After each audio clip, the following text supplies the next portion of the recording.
What do you bring to the team? Let's get this on. Let's do it. Well, it's like this. Wait. All right, that's it. Hold on. Bernard, everybody calm down. Man, you know how these bitches is in the sport. Total disrespect. Kid has no class, no style at all. I sacrificed a lot.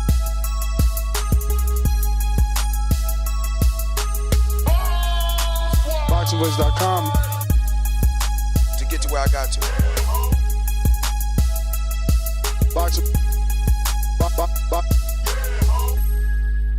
BoxingVoice.com.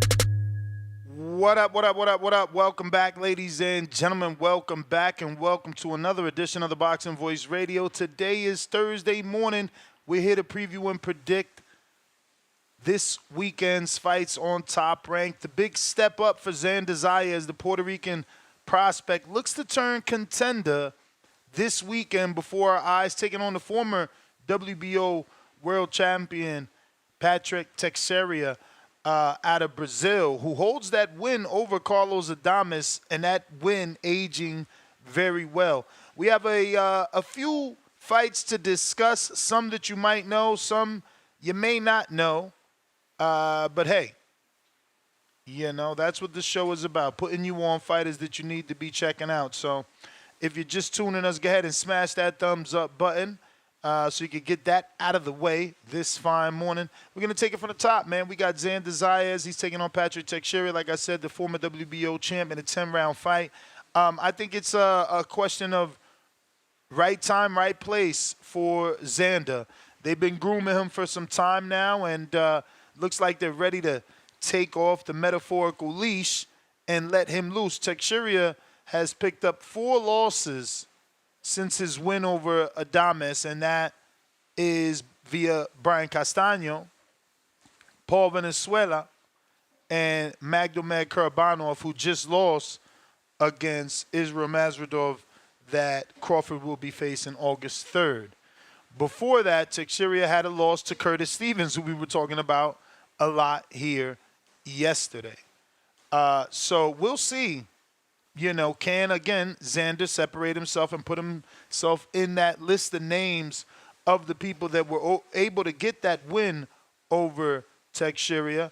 And can he be like a Curtis Stevens and get a second-round knockout? Or sooner, maybe, who knows?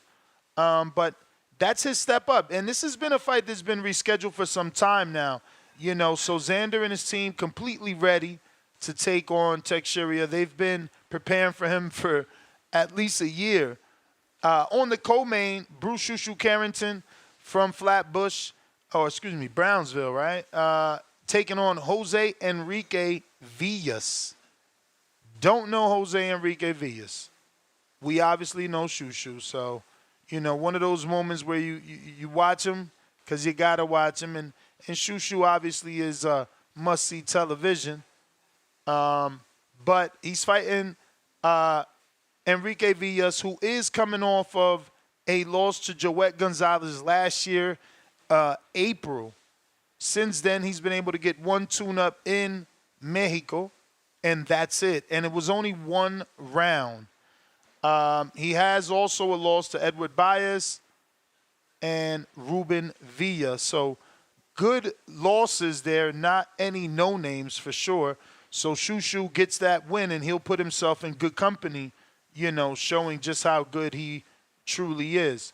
We got our first Super Chat of the day coming through from Keep It Moving, $2. No Sleepy Joe, because he was getting cooked yesterday.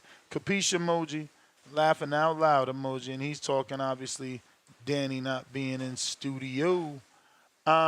Keeping it moving. Let's get back to the lineup. So Shushu taking also a step up. So it's kind of the theme of the card, right? Everyone's taking a step up. Now, Jihad Tucker, I don't know that we can consider this a step up, but this is a step in the right direction in terms of having him on the undercard of Xander Zayas. This kid's been calling out Zayas for so long and hasn't been able to get him.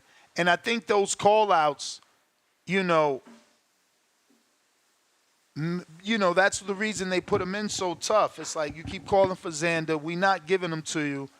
So let's throw these tough fights. And Dominican Nicholas Flas holds a win over Jihad Tucker. And then you have the lone draw with Francisco Daniel Vernon. And, you know, Top Rank seems to be putting Jihad back in the mix after putting him in very tough back-to-back. So he'll be taking on Quincy Lavalis. I think that's it. He's 30 years old, hails from Florida, and he's coming off of 3 straight wins, all in Colombia, though, so all tune-ups. Before that, he lost to Troy Isley when he was 7-0. And before that, more fights in Colombia. He even picked up a loss in El Salvador. So a journeyman's journeyman for sure. So, you know, the matchmaker, I don't know if y'all remember, but we had the matchmaker of Top Rank on the show a long time ago. And you know, they said they were impressed with Tucker and the fire he's been able to go through and that they were going to start pushing him. And I guess this is the beginning of that, because finally he's not in a tough fight and he's in a fight that, you know, he should win if all things go well. I'm really a big Jihad Tucker fan as well, you know, so I would like to see him put together some wins, maybe some knockout real highlights that he can use to build his name. Because he can still be a potential opponent for Xander Zayas, even though he picked up that loss and draw. Maybe those things will help Zayas and his team make that decision a little bit quicker, you know. But nonetheless, we still got a couple more fights to preview and predict. But we'll be going Xander for the win, Shushu for the win, Tucker, Jihad Tucker for the win. Tiger Johnson taking on Tariq Zarina also for the win. Shout out to Coach Prentice Brewer, former fighter and panning out very well as a trainer, training Tiger now, or been training Tiger since the beginning, and now training big baby Jared Anderson, who's going to be taking on Martin Bacoli August 3rd. I want to say, Al-Ashik said fights, and honestly, I'm expecting more to be announced. The addition of Bacoli versus Anderson is a great one, but it's not the name value of Virgil and Tim Tszyu whatsoever. So I don't want Mr. Al-Ashik to believe that his job is done. He said fights. So go ahead and add another one for the lack of star power, because Tszyu and Virgil brought that. You know, right now, Anderson is pretty hot or cold because of everything that's been going on with him and, you know, the outside of the ring activities. You know, that's lowered his popularity a bit, you know. The people don't like that he cried with Roy Jones. People don't like that he keep getting arrested, right? So he could have lost some fans. So he's not as hot as he once was. Just doubling down on the fact that they are not Tim and Virgil Ortiz. Bacoli for sure is not. You know, he's like Nigerian by way of France, living in the UK. I don't know. Brothers with Makabu, you know, they're not popular enough.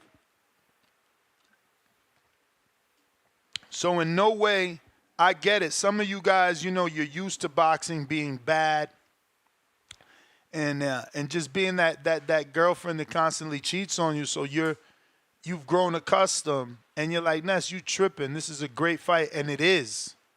Bacoli Anderson is a great fight, but it's not Virgil and Tszyu. It's just not.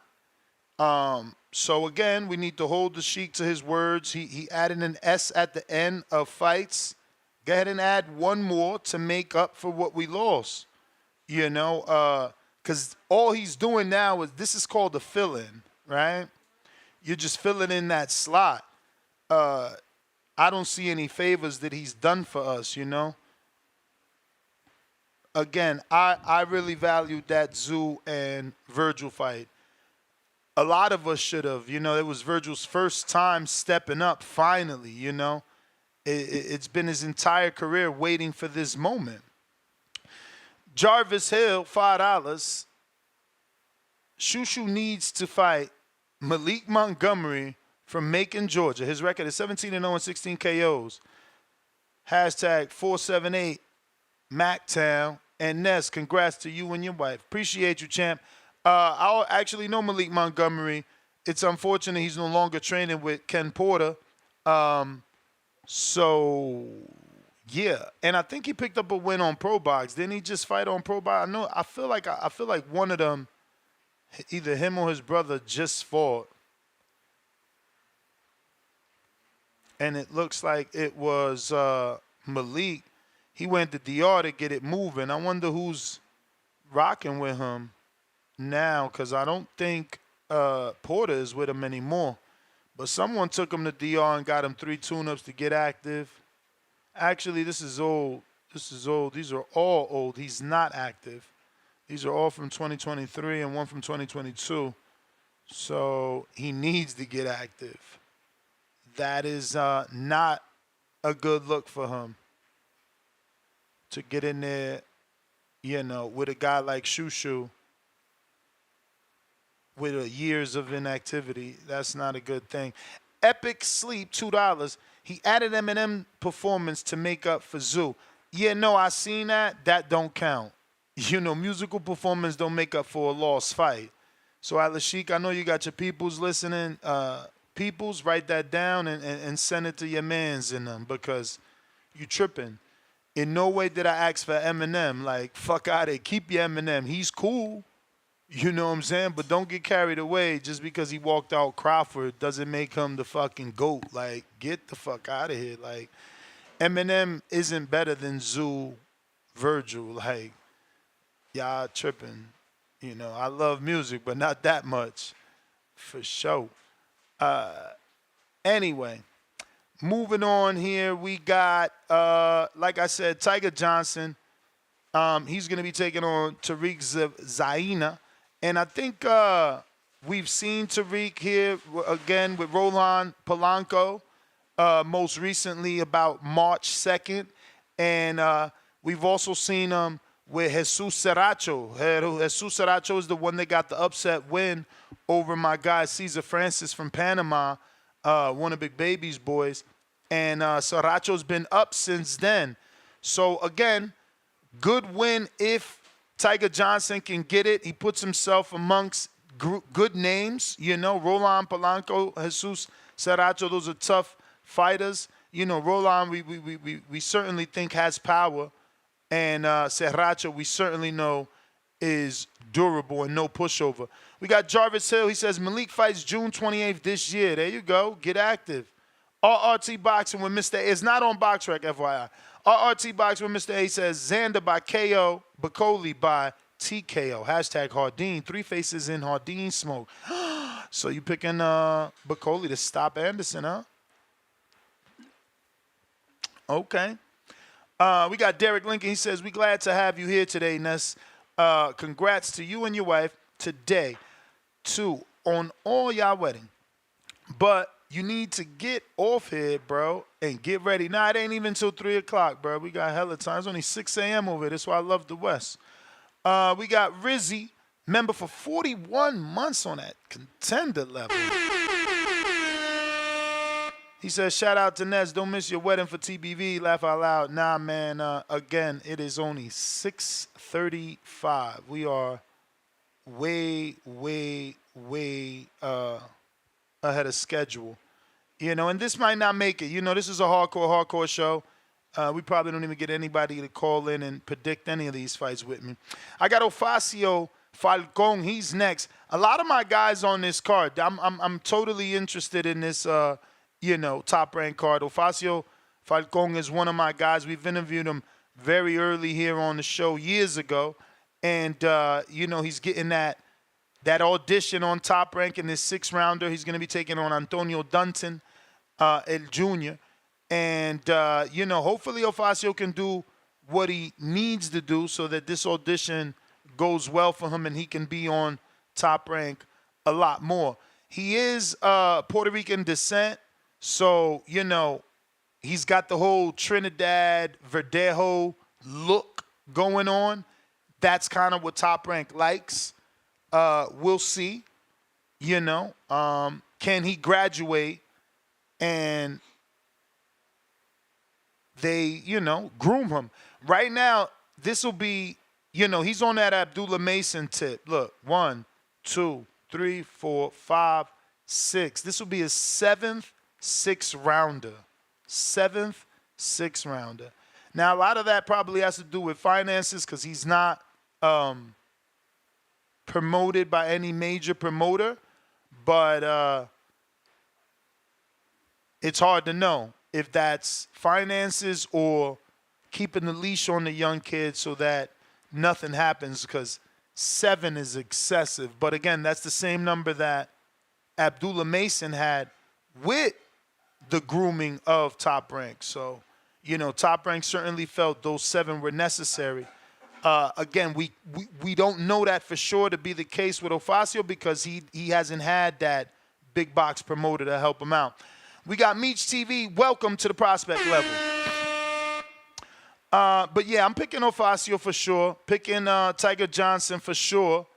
Then we got my Dominican brethren, Ali Felice. And he's the newest heavyweight signed to Top Rank. And James Prince. And, he's back for his second fight. I don't expect anything crazy. And by that, I mean I don't expect the opponent to be anything crazy. It's the second fight. And we seen how that first opponent looked. He wasn't ready. And pretty shameful, honestly. But look, this is what they do in the beginning of a fighter's career. I don't know why. I can assume, in theory, I understand, their logic. But I feel like it's a false sense of confidence, right? These kids, they get those first 5, 6 fights, and they're just knocking guys over. It's like you're just giving them a check. Half of these guys get hit in the body, take the knee, never get back up, one good shot, and they milk it to have it stop. No sense of durability. I don't know what that teaches. Now, I guess you also don't want your fighter being tested going 4 rounds, tough rounds on his second fight, I guess.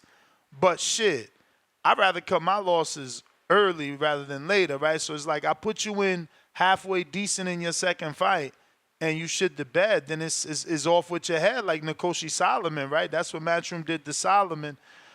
We got Nisa Rodriguez versus Jordan Garcia. That's confusing. Is he a man? Is he a woman? I don't know. I never watched them fight. It looks like Nisa might be a girl. Certainly a girl. 21-14. Okay. Shout out to Top Rank. Okay, no, that was the amateur. Thank God. She's 1-0, but she's 33. And she's in the 68-pound division. Once again, shout out the Top Rank. I wonder what is this? What are they trying to do? Get a fight for like Clarissa? They got a 68-pounder. That's interesting. I wonder. It could be location. She's from New York. She certainly looks Puerto Rican. Maybe they trying to make sure those tickets sell, and it's nothing more than that. A local fighter on a local New York card to help sell those tickets. We got Andy Dominguez taking on Christopher Rios. I'm Googling Andy. I feel like we've watched him fight before. Checking. I feel yes. Let me double check his box record. I think we seen him on Pro Box. He lost to Yankel Rivera. No, actually, that was the Belanga card. The Belanga card. That's where we seen this guy. So he's getting an opportunity back. That was actually a good fight. He's taking on the undefeated or once defeated Christopher Rios. And Rios also coming off a loss in the Seminole Hard Rock Casino last year. So 3 months and Mr. Christopher Rios would have had a year out of the ring. So they've added this to the card as well. And that is your last fight on the New York City ESPN and ESPN Deportes, ESPN Plus. Xander Zayas versus Patrick Teixeira. Phone lines are open if you guys want to predict any of these fights. Feel free. The number to call is 563-999-3427. Discord available and Twitter Spaces available. We going out to Big Gucci Nick. What up, man? Yo, that's how the audio sound, gang. Straight. Good morning. Morning, man. Shout out to TBV. Everybody smash that like, hit that subscribe, man. Looks like you don't got ring walk today. Nah. Sleepy Um, time yeah, ring man. walk. Actually, this is the first time I'm hearing the Xander versus Patrick Teixeira, former WBO World 154 champ. When is this fight? This weekend? Saturday, yup. Got you. That's not a co-main, is it? That's the main. Oh, that's Puerto the Rican main. Puerto Rican Day parade weekend for Xander Zayas. Wow, man, I have not caught wind of any of the promotions. But still a great fight. I do have Xander winning a close fight. I don't think it's gonna be easy. I haven't seen Patrick Teixeira fight in a long time. I don't even know when the last time he fought. He's probably coming off of some ring rust, isn't he? Um, Yeah, I mean, we haven't seen him since his fight with Carlos Adames, I think. and that's when he lost his belt, right? No, that's when he won that belt. Oh, that's when he. So how We did he? seen him. We seen him in the Castaño fight, but we didn't. You had to have watched a Russia stream to see him in the Curabano fight. Oh, okay, gotcha. Yeah, man, he's when's the last? So the last time he fought was probably over a year ago, wasn't it? He last fought this year March in Brazil because Oh, he's from wow. Brazil. Okay. He's from All Brazil. right. He's had 3 wins, all in Brazil, all Tunis. Yeah, man, could you hear me? I just got a call coming in. Yeah, I said he has 3 wins, all in Brazil, all tune-ups. I mean that doesn't have to be a bad thing, man. At least he's keeping active. He's keeping the machine oiled, and he's keeping his skills sharp, man. So that's actually really good to hear that he's not coming off a really long layoff to face a young lion like Xander. That actually makes me feel a little bit better about how close this fight's gonna be. Because I was worried about the ring rust, but I think it's going to be a really hard fight. Might even an upset, man. I'm not sleeping on Patrick Teixeira. He's a former world champion. And I think it's about time they move up Xander to face an opponent like this, man, because I know he's really young, but he's got a lot of fights, and I feel like it's about time he step up to a level of opposition like this, man. So I'm glad to see it. Hopefully he wins. It's going to be good for the sport to see these young guys coming up. Making a splash in the sport. But yeah, man, definitely gonna be tuning in. Ness, you doing a live chat for this fight? You may feel like it's your time, but it's not your time. Not sure, man. More than likely, yeah, though. Let me see here. If anybody wants to, go ahead, champ. All right. No, I was just saying that's my call. I'll definitely tune in if you guys do a live chat for sure. All right. If anybody wants to call in, now is the time. You could use Discord or Twitter Spaces. Also, don't forget to hit that thumbs up. It's going to help with the visibility of the show, putting the episode in the eyes of other boxing fans. I certainly need a few more calls. I just sent the link to the publicist of Clarissa. We'll see how that works out. I feel like he didn't tell her who he's setting up the interview with, right? But hey, Toledo Trees, what up? Yo. Yo, What up, though? What up, though? what's good? Hey, man. Say, man. Wanted to call in and say, You nervous? Man, You nervous? That's why you calling in? I've been waiting. Hey, here you go. I was waiting on That's a big boy. Hey, I don't give a fuck what they say. The bigger they are, the harder they fall. I don't know about Do it. that. But Coley coming off a big. I mean, he got a great win. I mean, you know, I ain't even trying to like fuck with you, but Jared don't got that type of win. Hey, no, I'm with you, but I'm trying. Hey, I can't remember the last dude Bacoli just beat, but he got a good name. I'm about to double check. He beat a wouldn't good it like name. wouldn't it like motherfucker? Didn't he fight Junior 5? Didn't he fight Junior 5 too or some shit like that? In one of them heavyweight Nah, cards? he beat Yoka and Carlos Takam. Carlos Takam, that's who the fuck it was. Nah. Hey, man. But Coley just the guy we need, man. This the type of we didn't book the Ooh, he tickets. beat Sergey Kuzmin too. Damn. Okay. We coming to LA for this one, Jared. We coming to LA for this one. This one's serious. We got to put hands and feet on this motherfucker. This shit's serious. He big.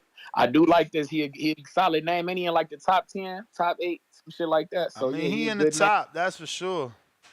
Yeah. Hey, It's yo. a solid name. Hey, yo. Jared is in tough, B. My man weighed 299 and a half his last fight, bro. That just mean he on some heavy shit. We about to put his ass away. Don't worry about it. Damn, wait. Jared weighed 251 his last fight? What the Damn, fuck? I ain't gonna hold you. I thought he was like 240 or something like that. Nah, I mean, I could see the 251 because when he fought George Aries, they say he was 247 and a half, and Charles Martin 243 and a half. So 251 right there. Yeah, that's right there. That's solid. That's what we I need didn't to know be he was at. that big though. Damn. That's good shit though. Look, yeah, that's good shit. Ain't gonna be no leaning on us, no moving us around, none of that bullshit. Yeah, I'm saying it's like still 50 pounds, champ. hey, I know I'm with you, but hey, man, I like it. Man, hey, we athletic. We can move around the big Bacoli. I like what we can do, man. I feel good about it. I feel good about the matchup. That's a tough one. I'll tell you right now. I ain't seen nothing from Bacoli where I was like, oh shit, he look unbeatable or no shit like that. You feel me? That's all I'm saying. I'm fucking with it. But with these fights over on the weekend though, with the young up and comers though, you know I gotta pick my man Tiger Johnson, of course. Who he fight? Tariq Zayna. He should knock him out for sure. No, I ain't gonna say knockout. We don't really get too many knockouts, but a knockout. I can see that. We can see a knockout. Bruce Carrington. I want to see him get a knockout. I heard that Inoue's supposed to come to the fight type shit in New York because I heard that they trying to get him back in the U.S. You feel me? And I think Bruce Carrington would be a viable opponent for him. Yeah, it seems like that's what they pushing for. You know, they're going to give him that big fight. It looks like either him or Ronaldo, it looks like he might get. Yeah, hey, that'd be dope. I hope he give Ronaldo get the belt, and then that'll set up him and Inoue at Dodger Stadium, you feel me? Because I know that his man's play for the Dodgers and shit. What's the motherfucker? Shohei Ohtani and shit like that. But yeah. Put hands and feet on Inoue and shit. That'd be what's up, Mr. Carrington. Shoo. I like that. And you know I support your cousin watch brand and shit. Don't forget, give me one of them watches too. Them shits look real fly, my boy. I like what y'all doing over there. And Xander Zayas. This would be a big win for you, man. I think you should get him out of here, though. He looked good every time I see him, for real. He looked good. And by the way, Nesson, I heard you say that you be wondering why they be giving these young guys touches and all that. I feel like they give them touches when you first bring them in. It's a jump from the amateur to the pros. I was reading Andre Ward book, and he was saying, like, he was just getting, like, just being in the pros, like, he was having to get used to fighting with no shirt on. You feel me? Just shit like that. Just little shit like that. Like the size of the gloves, the fact that he don't got no headgear no more. Just little shit like that. So I think that's why they bring him up slow. Ness. It's deeper than just getting out there and throwing punches, and because he can, you feel me? You're supposed to get him out of there because you can. It's little mental, you feel me? Mental hurdles that they got to get over. So, you know. But shout out TBV, shout out Toledo, Ohio. Jared Anderson, August 3rd. You know what the fuck going on. Put hands and feet on that man. But yeah, y'all be cool. All right, all right. Appreciate you, champ. Appreciate you.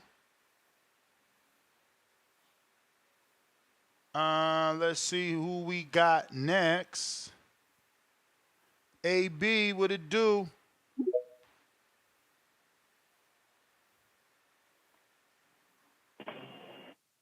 Hey, that's how I sound. Straight. Word. Hey, first I wanted to say, hey, about, well, actually more than a year ago, April 22nd, 2023, I found you, or not April 22nd, but probably like a week before that or two, I found you guys on YouTube. I found you through the Ryan and Tank fight. And ever since then, I've been hooked. I love this community. It's the only boxing I get really to talk about. I have one friend. He's kind of a casual though, so I keep him updated on boxing.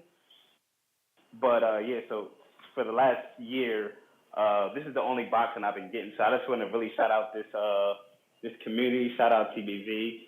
And July 29th, the Crawford and Bud fight. About a week before that, I became a champion and been one ever since. And I've won money from your betting shows. So I appreciate you, Ness. For the fights, I want to see Shushu. I would like Shushu to win, only because I know we want that anyway fight, but you know my Jersey brother, and I want my boy Raymond Ford to get that Shushu fight, because I know you've seen their Twitter exchanges. How you feel about that, Ness?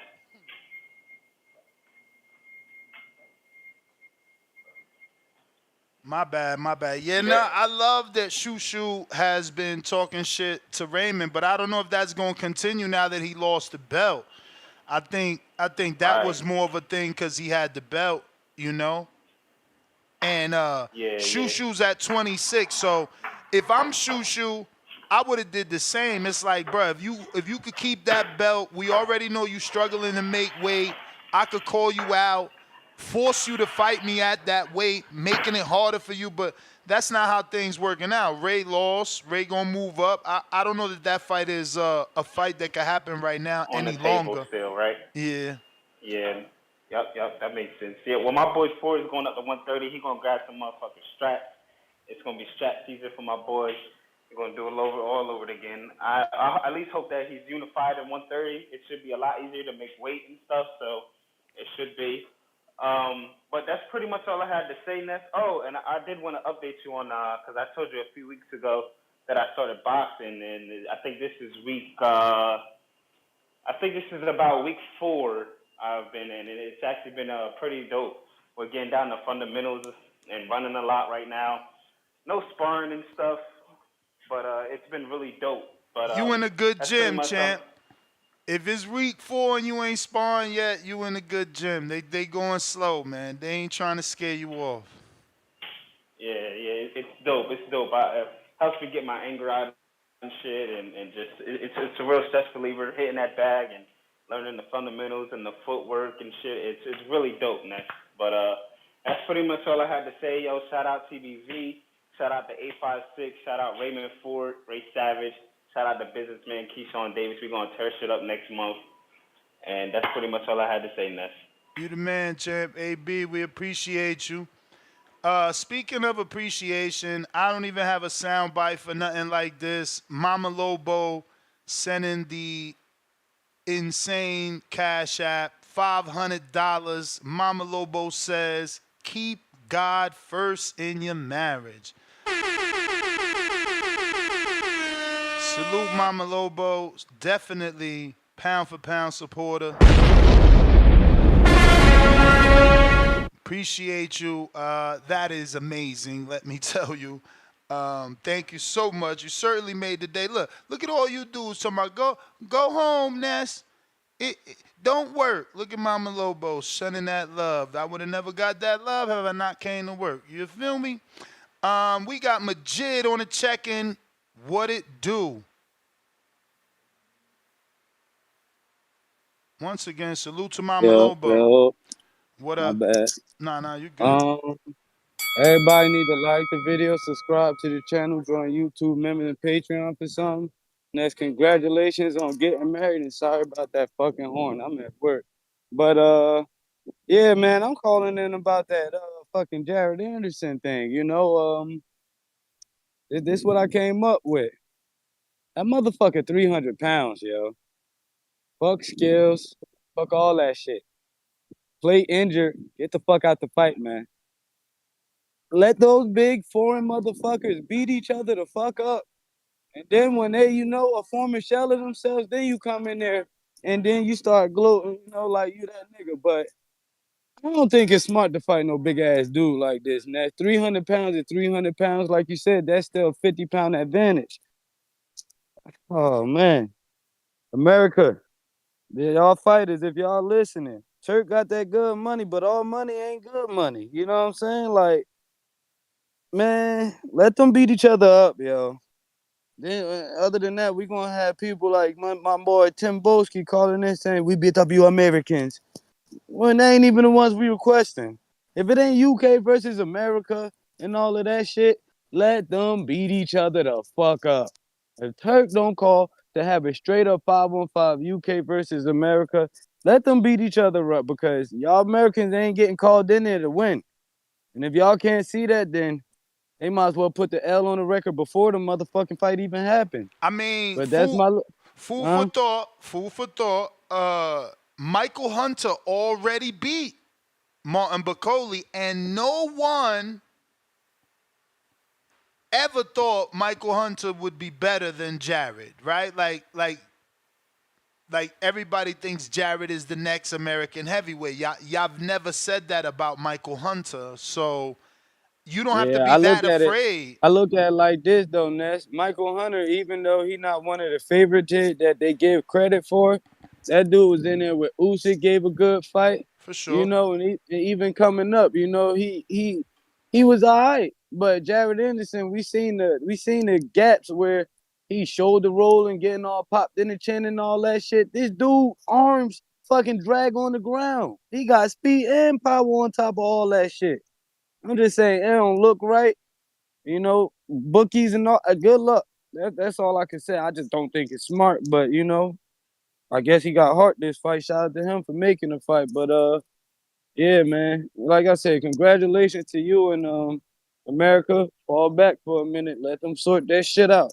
But that's all I got, man.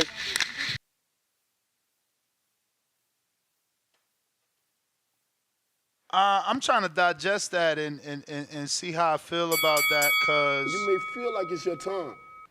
but it's not your time. I'm pretty much like of the mindset of put him in there, with names, and this is a good name. I don't think that at 17-0, Jared needs any more grooming or learning. I think he's there. I think this is one of those moments that we use the phrase in boxing, rising to the occasion, hopefully that's the case anyway. But I mean, I see you there. You ain't pressed nothing, player. ASAP TV, $2. Looking like Usyk versus Fury did 1.5. What the hell is 1.5? Because you ain't put no M at the end. We don't know what you talking about. You ain't put no pay-per-views. And I highly doubt that shit going to be 1.5 global. That shit ain't do no 1.5 in America. That's impossible. That's not the case. But if it did, then fuck, A Star Is Born, right? Like, whoa. 1.5 in America, but that shit ain't do no 1.5. Them the zone global numbers. Copy cool, what up? What's good, champ? What's going on, man? What's going on? That shit sound crazy, bro. Like, they sound like scared as hell. Like, My man need to get in there and fight. Unfortunately, that's part of the heavyweight division. There's going to be mismatches. You know what I'm saying? Like what happened? David Haye and Vavilov, fucking just recently. Deontay Wilder versus Zhang. Bro, this is heavyweight division. You're going to have mismatches. If there's a way to disadvantage and you feel, it's not even fair to say that though, because like that's just weak ass Wilder fan boys, right? Because how is Wilder at a disadvantage versus Zhang, but Parker wasn't? No, but that's what I'm using that as an example as weight wise. You know what I'm saying? Yeah, but Parker had more of a weight disadvantage, and he had a height disadvantage. So it's like there is no such thing as a weight advantage, because Parker didn't. That weight didn't matter to Parker. He beat Zhang. Well, that's but that's what I'm saying. In the heavyweight division, there's going to be that type of shit where you're going to be outweighed by your opponent. So that should not be an excuse for the other individual to come in there and use that as a handicap. You understand what I'm trying to say, Ness? Like, I'm not saying like. Oh no! I get you. I'm just saying these dudes that keep calling in like, oh well, he outweighed him. It's like, bro, didn't Parker beat the same dude that beat Wilder? But yeah, that's what I'm saying. That's bullshit. That's my point. That's my point right there. That's bullshit to sit there and use that shit as an excuse. Listen, you're in the heavyweight division. You buckle down, you bang the fuck out. That's all it is. You know what I'm saying? Like, you're going to get outweighed sometimes, and that's where the true skills come to play. You know, look at fucking Usyk and Tyson Fury. You know what I'm saying? Like, bro, skills paid the bills. You go in there, you bang the fuck out, and the result is the result. Should not be an excuse. Now, this is the proper fight for Jared Anderson to fucking take. You know what I'm saying? It's the proper fight to take at where he's at. You know, he should not go in there any scared. This is the fight that he needs to take to show that he is that guy, that he is what people are talking about. And then later on, go ahead and fight a bigger name. But you know, on the Xander, what's the big deal on Xander and Teixeira? Like, I don't know why he beats to fight this guy. I mean, I'm for it. Puerto Rican native, let's go knuckle up, let's go get this dub. But what's the big deal? Because he made a big issue. I mean, and I'm asking you this because maybe you got the insider. What's the big deal of him wanting to fight Teixeira? Is there some beef behind that? Because he made it like that's the only guy he wants to fight. I think this is just like, they've been setting him up for this, and it hasn't been able to happen. He was getting sick and all this weird stuff, so I think he just, got a chip on his shoulder because this is a guy he's been supposed to fight, but there is no beef. Okay. Not that I know just found of. it weird. Like, he was excited to fight a guy that really hasn't produced much. I think. Well, no, he did. He was the WBO, right? A champion. Yeah. No, he's the first. He's the first former champ that he's gonna fight. Okay. I see why it's a big deal then. All right. It's all right. All right. Yeah. I was just wondering because he's not the greatest name for him to be chasing and making like this hoopah, but now I understand what's the big deal behind it. All right, Nez, I appreciate you, man. Thank you. You the man, champ. You the man. Appreciate you. If anybody wants to call in, now is certainly the time. You got to go ahead and press 1 if you called into our landline. The number to call, 563-999-3427. We got King Amin of Essex, New Jersey. What up?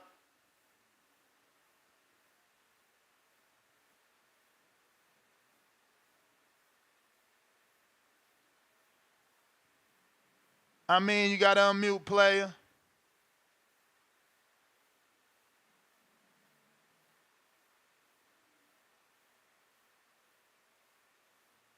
I mean, got to unmute.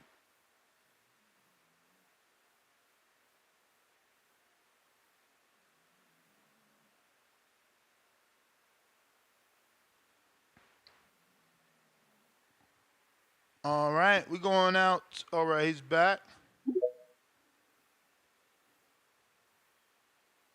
Yo. Yo. All right. What's good, Skip? Chilling. How are you? Pretty good, man. I gotta do some housekeeping, man. First of all, shout out to the TBV family. Shout out to my girl Chicken Metcalf out of Dallas, Texas. It's good to see her to get that shine. We know she's been getting ducked.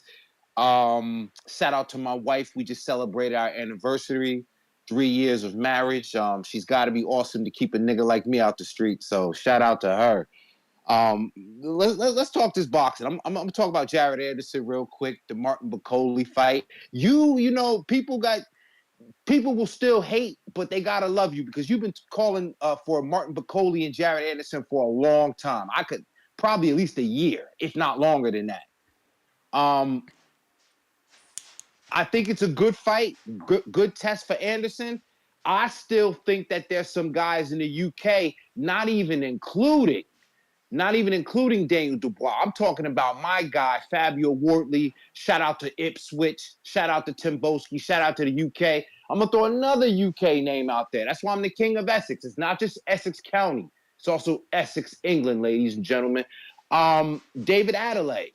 You know, those are good fights to me as well. But at least I'm happy to see that Jared is willing to step up. Now, how successful he is going to depend on what he does. Now, he can go and holler at, he's supposed to be hollering at Sugar Hill to get some training and shit, right? Sounds good to me. Homeboys with Terrence Crawford. Sounds good to me. But none of that has really been the issue. It's what kind of mentality he has. And the best thing he could do is pull a Daniel Dubois. Daniel Dubois kind of became a man in a lot of ways. And so it's an attitude that Dubois carried into the ring that I think put him where he's at. Anderson's going to have to change his attitude. You know what I mean? So never mind the bullshit out of the ring. He's just going to have to want it a little bit more against a lot tougher competition. As far as this card, at this top-ranked card, Puerto Rican Day Parade weekend, man. So I'm conflicted about trying to get into the city and in and out, but it's going to be great, man. Haven't talked about it enough. Jihad Tucker. Come on now. People forget because he was a young guy taking on challenges, right and ready, suffered some adversity, but, you know, coming back home and ready to do it big. You also got Shushu. It's a solid card from top to bottom to me, man. So, listen, I'm not going to hold up the line. I got tons of things to do, but you guys go out and check out that newest episode of Women's Boxing Wednesday. I'm pretty much telling y'all it's not much left for the GWOAT, but Alicia Bumgarner can enter herself in a GWOAT conversation, if you will, should she decide that she wants to crack at 140 and go after the winner of Taylor Serrano. So, you know. Hey, yo, educate us in case she jumps on. Okay. What is this girl's name again? Johansson? Is it like Scarlett Johansson, like the actors? Who are you talking about? The girl that Clarissa's fighting at heavyweight, light heavyweight, 175. Listen. And I said it on the show. Check the episode out. Let me describe. This is, and again, she might be jumping on in a little bit, so, you know, might as well get a little fresher. Well, listen, ask her respectfully what was the, you know, and probably just life happening, but she hadn't fought between 2017 and 2023. And then she had one fight in 2024. And here she is now. Her lone losses to, yes, Alexandra Jimenez. We all know about her. That's the one that popped dirty and got the no contest with Franchon Cruz. But listen, I'm not disrespecting LePage. She's obviously a fighter that's willing to step in the ring, but the air up there is already thin in that division. And like I said, when you are out of boxing from 17 to 23, I'm sure life has happened, but I don't know that you know, I want to know what she's been doing outside of the ring to keep herself ready. I'm sure, you know, that life lessons outside has made her tough, but, you know, has she been sparring? Has she been training? Has she been working with anybody in those years off? You know, I got a lot of questions. It says she only had one year off, really, and not even a full year. I mean, she last fought September 2023. Then she was back in action in March of 2024.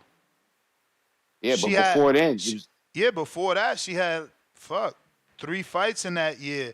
So you talking about the time like she took off of boxing. It looks like from 2017 to 2023. Sure. That's all. So that's probably what you're talking about. She probably gonna hit you where she had a baby. All right. And that's so a long my time. question, That's a bid right there. That's a long time though. Shit. Yeah, man. What's I mean, that, 6 years? Nobody since Vaughn Alexander has come out of jail and actually been active. And I'm just saying, for anybody, that's a long layup. But respect to her because I meant more about Clarissa though. I was asking you because you use LePace's maiden name, not the last name. I mean, I don't know. Maybe use her marriage name, not her maiden name, because it's like something else. There. Yeah, but I was asking more like for Clarissa, right? Because I seen her mentioning on Twitter like she wants, or she was expecting for the people to expect Perkins to be next, which is the girl I was saying. I just couldn't get her fucking name right that day. Remember? Yeah, Danielle Perkins. Yeah. She fighting out of Houston. Yeah. Yeah, and Perkins was in the comment section on that reel too, raising her hand. So, what's your thoughts there? If Perkins is next, I mean, she's not a champ or nothing, right? I mean, I think she did win one WBC. I'm gonna look it up. So this is what I said on the championship rounds, man. What's left for Clarissa Shields? Because this isn't, you know what I'm saying? And this is not me shaming her, but you could do that. You could fight this fight, win a title, and defend it. But is this even Roy Jones versus John Ruiz? Can we hold it in that regard, or is it lesser? Is it more? I mean, it's still her moving up, but yeah, the girl only got 4 fights. She's a half a star fighter, and she did not win a WBC. I thought she did. Oh yeah, she did. The WBC silver in her 3rd fight. It was a heavyweight vacant title. She won it at 196 pounds. She did come down in weight, so she was 95, 98, 96. Her last fight was 78, which, lines perfectly with what Clarissa's looking to do. And remember, they both managed by Mark Taffet, I believe. Perkins is promoted by Kaufman, though. Yeah, and let's remind people, heavyweight is anything over 168. So it's not a lot of women that are fighting and training, above 168. So like I said, the air is pretty thin up there. You can win the title and make a title defense, but after that, it's really not much on the table for GWOAT. You know what I'm saying? So that's why I'm talking about perhaps maybe, we need to open up this GWOAT discussion, because I'm only saying it because Ariel Helwani and Dimitri Salita was debating it. They was talking about whether or not Clarissa was the actual GWOAT, or was it Katie Taylor? Helwani in his mind had it that Kate. That's crazy. How is Katie Taylor the GWOAT? Like, how many Ridiculous divisions statement. she got? Like, did she undisputed? How the hell is she the GWOAT? Well, they hinged it on these 6 World Boxing Championships, and I'm saying respectfully, Clarissa Shields going back to back for gold, that kind of, to me, trumps that amateur pedigree. And then when you get to the pros, you're talking about, we're talking about the 4th division. No matter what I think of the opponent, we're talking about the 4th division. I just think it's tougher opponents like Clarissa. I mean, Franchon becoming undisputed and then becoming a champ again. That win is like, bro. Ages very well. Bro, that ain't look, even not the right only that, phrase, bro. Like that's a fantastic win for her right now. Not only that, I'll give you one. If you are hardcore, Emma Kozin is the WBC and WBO champion, and Clarissa beat her. Yeah, man. It's hard not to call her the GWOAT. And I said this like last week or this week. It's going to be almost impossible for another woman to do what she did. They're going to have to obviously come out of the Olympics and be with like a Eddie that likes women's boxing and has a network and can really push like they did Katie, because if you ain't got that, it's going to be hard to do what Clarissa did with your traditional boxing upbringing and your traditional boxing promote. I mean, look at Michaela Mayer. You know, they're Olympian stablemates, and she's not gotten the push that, you know, Shields has got. And I know that Michaela's the one with the bigger promoter, but Salita's focus has always been on Shields since he signed her, you know, and that's one thing you could give him credit. He's never took his foot off the gas with her, and he's only made great fights for her. And obviously that's credit to her too, though, for, you know, allowing them fights to be made. Well, not only that, she allowed all those fights to be made, and she has the accolades that make it easier to promote. Now, what I'm thinking is, take Katie Taylor out of discussion. Like, I ain't talking, like, respectfully. She's shout out to London Runs Boxing. I know that's your girl, but if you want to talk about it from the other side of it, if you even wanted to honorable mention GOAT status, I'd have to hinge it on Amanda Serrano, because you're talking about somebody that did not go through the. Hold on. Don't let me get Jerry on you. Let me say this, because Amanda Serrano is doing what all these girls are doing now. When it wasn't enough people to fight, she did MMA, and she was successful at it. And when it came to the pro ranks, you can look at her resume and see current or former champions as well. And you can see undisputed. And you can see her moving up in weight, taking on challenges. So I'm just saying, not over Clarissa, not over. I'm just saying, if you wanted to get crazy. But this is how we assess things. So it's like, okay, Amanda's done a lot, Katie's done a lot, Clarissa's done a lot. Who's undisputed? Okay, you haven't undisputed. Who's unified? Okay, you haven't unified. How many divisions have you moved up and become a champion? Okay, you haven't done that. Cool. We get to the next criteria, which is level of opposition. And then after that, we get to the most important thing. When we talking about crowning someone the fucking GWO, skill. Like, no disrespect. I love all them females, but Clarissa's not getting hit like the other wins that you championing for. Like, how I'm going to GWOT you, but you getting punched in the face? How I'm going to GWOT you, but you going to wars when there's a young lady out there that's not being touched? She's hitting and not being hit, but I'm going to call the one that came out the fucking fight with a swollen face the GWOT somehow because she stood there in a rock'em sock. That's not skill to me. That ain't GWOT to me. That's fighting. But, like, when you talking about greatest woman of all time, I'm expecting that person not to be someone that is in a back and forth, you know what I'm saying, rock'em sock'em fight with, like, Erica Cruz.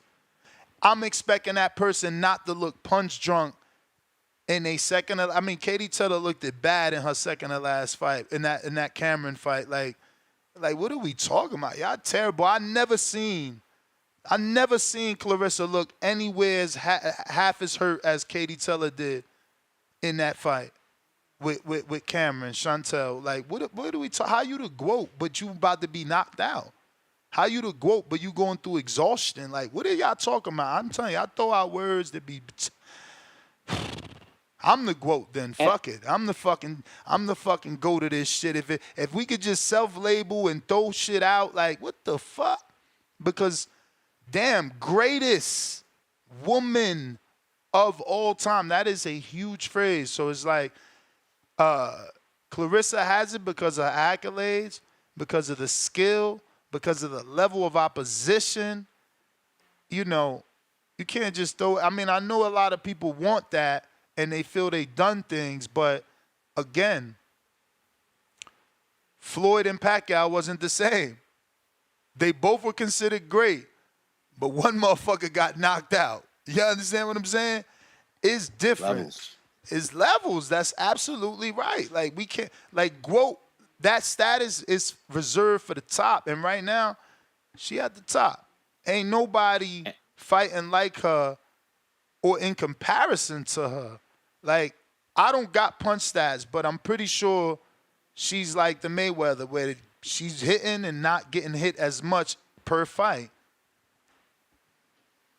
Now, do you agree, or do you think that there's any way that Bumgarner can kind of, and I'm not putting her on that level, but I'm just in this discussion, because people want Taylor in the discussion, they want Serrano in the discussion. and we're talking about moving up divisions, and maybe Bumgarner's certainly in the discussion because she undisputed, but again, that's what I'm saying. So it's like Clarissa undisputed. Did Katie undisputed too, right? Yeah, but what I'm saying is if she goes, I'm talking about Bumgarner. I'm not even saying she has to be in the discussion yet. I'm saying she's got to go after, or maybe she should. She's never said, this is me, the warden is saying it. Go after the winner of Serrano and Taylor. To me, that seems like a good play for Bumgarner. Yeah, I mean, it's also, I think, unattainable. I think she's been wanting them fights. I think the move for Bumgarner, I was telling Danny the other day, I think the move for her is to move down. Go after Sky. Ain't that Dan, what's his man? Eddie's favorite Eddie's favorite girl? Probably some money in that fight. Go down and wait. Bumgarner never even had a nutritionist. You know what I mean? She's doing everything herself. So, I believe she's being situated with all that now. So I'm sure she could go down and wait. And become a multiple division champion. That just goes back to what I'm saying. Like, Bumgarner's in the conversation because she undisputed, but Clarissa undisputed, Katie undisputed. So it's like, what else have you done? You know what I'm saying? You can't be the GOAT because Katie undisputed and Clarissa undisputed. But guess what? They also won titles in multiple divisions. So that we just left you on the first floor. We upped. We jumped in the elevator. We on the second. And then Clarissa's going to leave Katie because she ain't done what Clarissa's done. So it's like, Clarissa's at the top and them other girls are, it's a ladder. Maybe Amanda and Katie are right there behind Clarissa, but,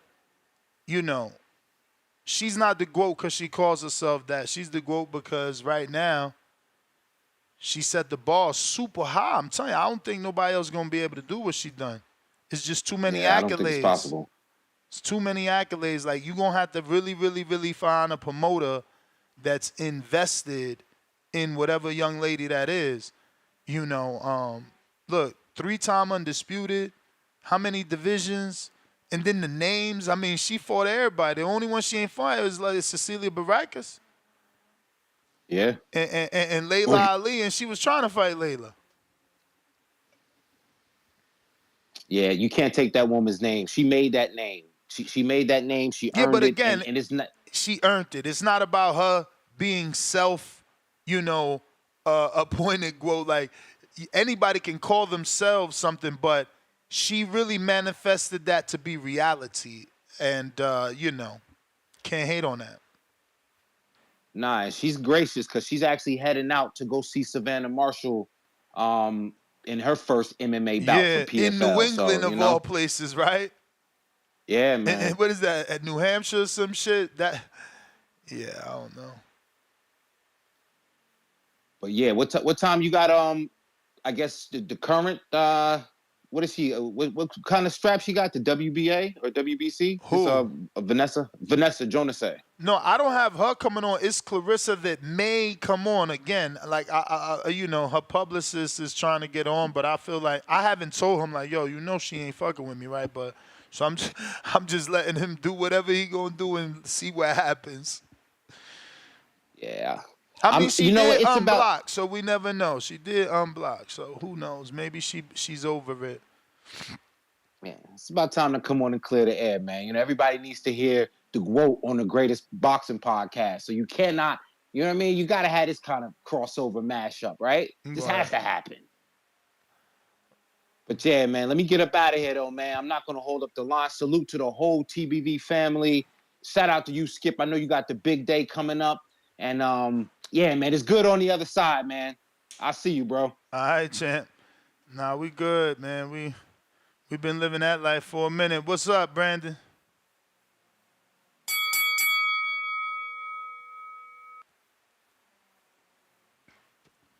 We got Crim PR 187. Welcome to the prospect level. Keep it moving, $2. Tell him I mean. He gonna get Jerry on you, Ness. Capiche emoji twice. Laughing out loud. Doo-doo-doo. Brandon trying you again.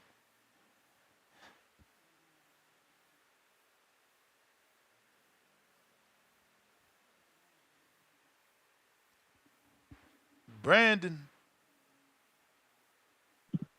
Yo.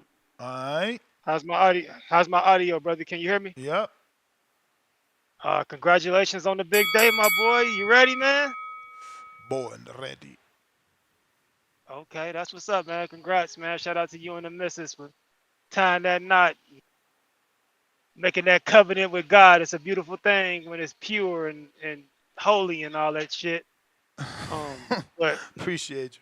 nah, I called in to counter my boy King Amin. He gave you credit for my work, man.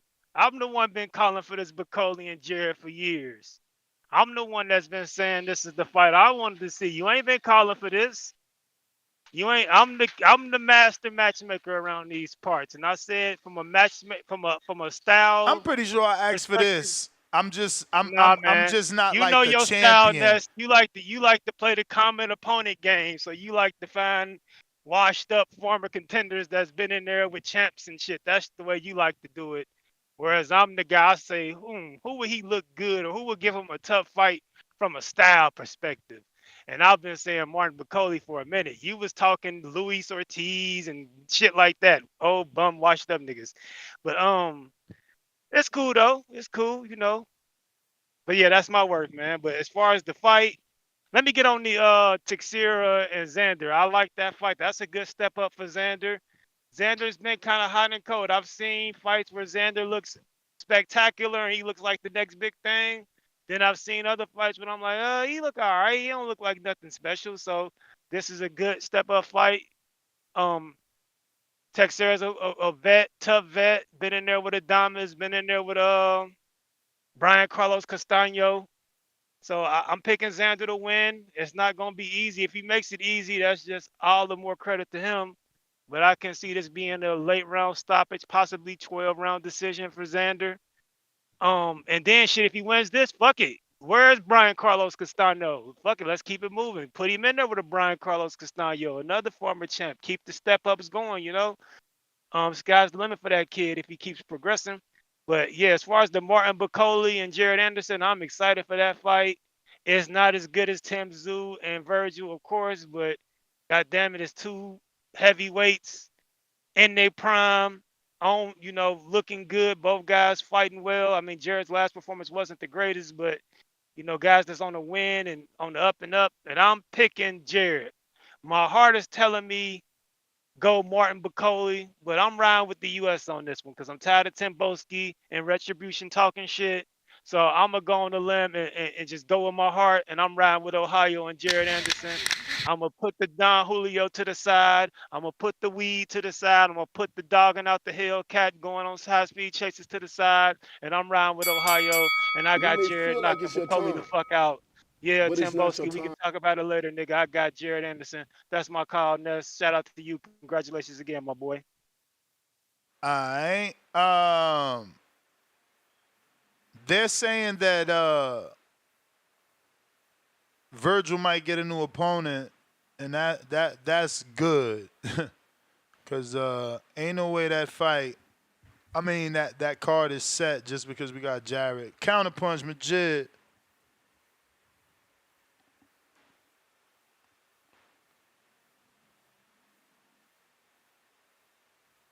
Yo. What up? What up? Shit, to be honest with you, man, I had heard the way he was starting to talk about Clarissa, all that. What could she do next and all that? I'm like, if she ain't undisputed, she could be the first boxer in history to be 3-time undisputed, no matter if it's women's or not. You know what I'm saying? Had kind of irritated me because I'm like, first thing you doing is downplaying and like, trying to make it seem like people don't got shit to do and start throwing little bitch's name in there like Alicia Bumgardner and all that. Like some people, I ain't saying or whatever, but some people be okay with fighters jumping up 3 weight classes to try to get Canelo and all that bullshit, or even fighting for vacant titles, whatever the fuck it is. He even asked you about Alicia with the motherfucking quote shit. Like her last fight, that PED shit. She need to run that shit back. Get that lady a chance to motherfucking see what was really what. You know what I'm saying? But all I'm saying is these niggas, if they gonna be talking about Clarissa and all that shit, It's like you got to give a motherfucker credit before you try to take away. That's just nasty work. 2-time gold medalist, 2-time undisputed. Only person else who did that shit is motherfucking Usyk. You know what I'm saying? So, but shout out to you, Ness, cause you ran that shit down so bad that the nigga he thought I gotta go. It was a good time for him to go with that bullshit. But I don't really even got much to say cause you covered everything. Shout out to you again, man. I'm out. I do believe you misunderstood him. I think he was trying to say that there is like what's left for her, meaning after you fight LePage and you win a title at 75, you've done everything, so you might have to consider giving Oh girl. no, I understood that part. What I'm saying is let her go for all the belts, unless that one chick got all the belts. Be 3-time undisputed to make that accolade something that motherfuckers can't reach. You know what I'm saying? Like, so that was the thing that irritated me, Tom, because I feel like it's still more shit you could do, and I just ain't like the way it sounded and shit. You know what I'm saying? But if she get that motherfucking undisputed at that heavyweight, then we start talking about that other shit. But until then, there's more belts to grab at that weight. And even if we entertained or not, a motherfucker gotta get what they gotta get to have that resume looking the way it do. But that's all I got, man. All right. Well, yeah, I mean, I don't know who got the rest of the belts. I mean, I guess she can always go for undisputed again. We got a new caller here in the 707 Bay Area. Yes, sir. What's your name, champ? Hello? Yes, This sir. Meech, man. This Meech, man. This Meech, man. Meech? from Watts, man. This Meech from Watts, man. Yes, sir. Yes, sir. I just took my son to school. My bad. But yeah, what's going on, Ness? Chilling. How are you? I'm kind of new. I'm a new booty, man. I'm like a new booty to been around about a year or so, man. I ain't gonna lie. But yeah, man. Did you catch the fights last night? The Wednesday night fights, Vladimir? I did did not. not. He was fighting last night. Yeah, I did a previews and prediction. I told y'all he was fighting. He was the main event. Yeah, it was a good line. They left the line like, I mean, I don't know what they expected. They left the line open. It was like a minus 120, 130 on Vladimir. It was easy money. Minus money? So, yeah, that was. Yeah, I think he was like minus. I think Vladimir might have been like minus 120, or I don't think he was the underdog. I thought he was the favorite by like I think he was like a minus 120. He wasn't. He was meant to be the favorite. He was the main event. I was shocked. Yeah, he wasn't, but it was only like minus 130, minus 120. They was giving the money away because I guess they thought dude was gonna, hold up. But I was impressed with the guy, the young guy. What's his name? He got the funny last name. He beat him. He kept knocking out the other brother. The brother, I think it was the early fight. I got Vistapen or Voustapen or something like that. But he was like nice. He reminded me of like Kelvin Davis. He reminded me of them guys, man. He was just, I forgot the dude's name, man. He had like a funny last name, like Vistapen or something like that. I got to do my homework before I get on. But yeah, man. Villasant. Yeah, he was nasty. Shout out to Ryan Ricky. I think that's Ryan Ricky's fighter. Oh, okay. Yeah, I don't. Them kids, man. That kid, man. He got a future ahead of him, man. I liked him. Who pulling up for the Crawford fight, man? In LA, man. We got a fight for you or what, man? Y'all gonna pull up to over there with Cannon Nation? Y'all gonna pull up to Cannon Nation gym? We gonna get some work? I'm trying to jump in the Mortar Wars or something, man. That's something to tell you, man. Which one? You get what I'm saying? Cannon Nation with Coach Sam and Brandon. You sound muffled. You muffling up. Oh. Cannon Nation. Shannon Mason. Who's You got that? me down there? Yeah. Brandon Adams, Jim. Coach Cam. Coach Cam hold the mitts. Coach Cam on. Yeah. Brandon Adams. Yeah. So you want me to get Brandon Coach Adams. Cam on the show? No, that's my people. That's Brandon Adams, my people. And when y'all come down to LA, whoever coming down to LA, y'all want to get some work. We can go over there and get some work, and we can watch the fight. You know what I'm saying? That's all I'm saying. I'm just, Oh, okay. throwing it out there. We go get some work over there. We get some work at Kenny Nation. You get what I'm saying? And we can watch the fight, have a fight party. Oh, he got his we own can gym? plan something.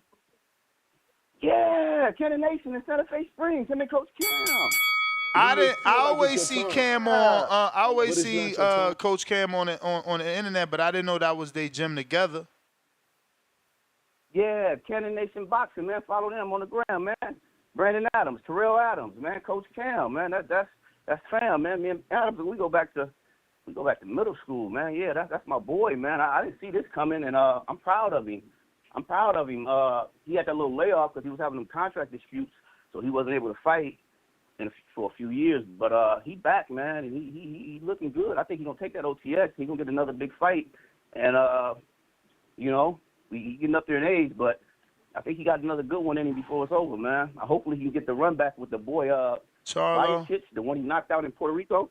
Hopefully he can get that run back with him. Oh, you talking about? I'm hoping he can get that run back. Bojicic.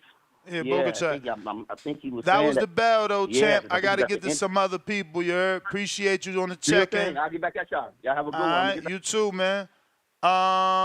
Let's see here. Up next.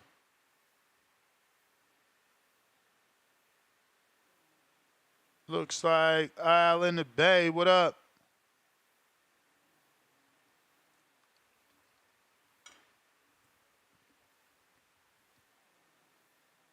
Al in the Bay. Yo, what's up, Bay Area? Stand up, Pittsburgh on the map. Yo, man. Yesterday was some good fights, man. Probably not doing a recap of yesterday's show, but yeah, man. There was a couple of knockouts. Couple of underdogs won. But I don't know if you seen that one knockout where he punched dude and feel me, he stiffed up and just fell right on his face. That was crazy. Um, but yeah, man. I think they moving Xander Zayas a little slow, man. Um, he was supposed to be his hype job, and it's like he's been supposed to fought the big boys, but it's like they keep bringing him up slowly but surely. I can't wait for him to see what he got against the top of the top. The top of the crop. When he start fighting for titles, but I guess slow and steady. But yeah, man. So, um, what do you think about that? You think they should have moved him a little faster along? I mean, they signed him when he was 16, champ. So, he wasn't an Olympian like Shakur. So he wasn't gonna move as fast as Shakur. He's being groomed, Look, Berlanga's what, 26, 27? And Zayas is 21. So there's no rush. Yeah, but it just seemed like yeah, it just seemed like when he first came out, it was seemed like he was gonna be one of the next best next great Puerto Ricans. But it seemed like I wouldn't call them bums, but it just seemed like he's just fighting those who were like you could tell is not on his level. I can't wait for him to fight somebody where it's like he's the underdog and to see if he can pull it off as the underdog in a fight. I mean, this I should be a think that's tight the one he fight. haven't got yet. This should be a tight fight, bro. This ain't no gimme for him. Well, I'm not saying it's a gimme, but he been a favorite the whole time. Is I he a can't wait for favorite him to for fight this? somebody he's not the favorite Is he a to favorite for win. this one? I ain't I believe checked. so. I gotta check the line. But yeah, that's my call though. And congratulations on your wedding, man. I've been Like it's married your for time. 3 years. Appreciate But you, So it's not champ. your time. Congrats on you lasting 3 years, man. Keep on trucking. Uh, Xander is whoa. That's wild. Minus 18 hundo money line, they tripping. They acting like he about to blow him out. Xander to get the KO, minus 165. That's interesting.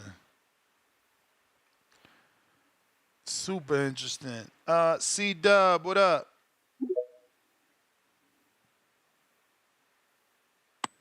Yo, how the audio? Straight. Straight, that's what's up, man. Shout out TBV. Smash that like button, it's free. Do something with yourself, man. Hope everything works out. Enjoy the celebration. And, through the thick and thin, you got to just remember you got to remember the love, man, when it gets rough, But, yeah, man, I know your producers told you fucked up, but I got to remind you. You need a sound bite, but like I said, you fucked up, right? You did, right? And that you're a very intelligent guy. Maybe you said this to get me to call in. Maybe you said this to get more callers to provoke Wilder fanboys, as you call them, because I'm a fanatic, so I don't know about that fanboy shit. But yeah, but you can't throw away your integrity. You champion saying the correct things. You don't have to lie to kick it, Ness. You said a clear lie on this show. It's recorded. What are we and talking I know about? I know you smarter than a fifth grader. I know you are. You said Parker was at a more weight disadvantage than Wilder. We got it. Look We got how you. small he is. You called. You got it. No, but you smarter than the fifth grader though. Okay, everyone, let me educate since Ness not going to. Let's use the resources we have. One of the best resources in boxing, BoxRec. Long live BoxRec. Make a profile so you can utilize this to the best. You will see that Parker was 247 and Zhang was 291.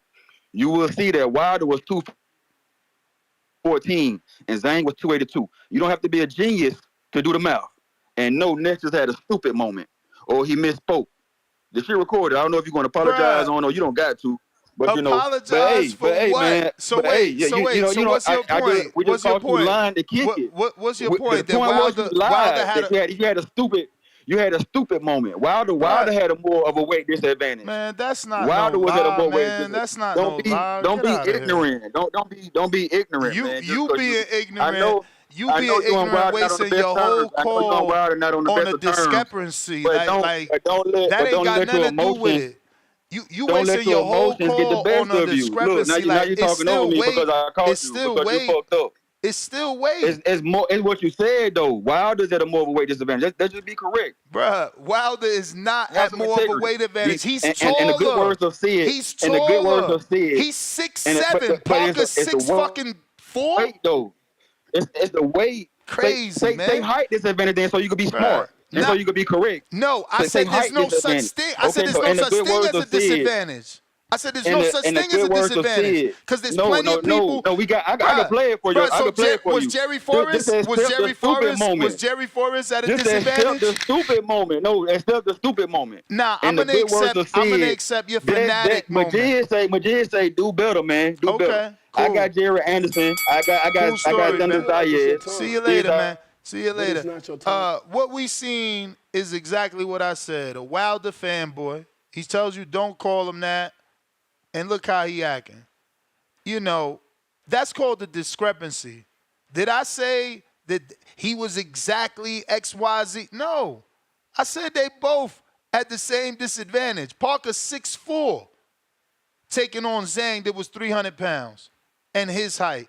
Wilder 6'7", taking on Zhang that was 300 pounds and his height. Like, bro, it's the same shit. You just mad emotional. Your man's done. Go kiss the statue, bruh. Beat it. Moose, what up? Dude just terrible. This shit not even about Wilder. You see what I'm saying? He ain't talk not one word about Xander. Terrible, emotional people. Just get the fuck out of boxing, bruh. Y'all Wilder fanboys are weird. Ooh, There's more to boxing than just Wilder, man. That was harsh right there, man. Shout out to C-Dub, you know what I'm saying? Shout out to Ness, you know what I'm saying? Bringing that heat for the streets, I'm not coming in loud and clear, Ness. You coming in clear? Yeah, man. The way I picture the wedding going down is, you're going to walk out first, You're gonna have the Roy Jones on, so you're gonna have your trunks on. You're gonna have the tuxedo up top with the crown on. No gloves on, just hand wraps. You're gonna be jogging, with the bouncing down the aisle. And then you're gonna head to a ring. And the ring is gonna be the pastor.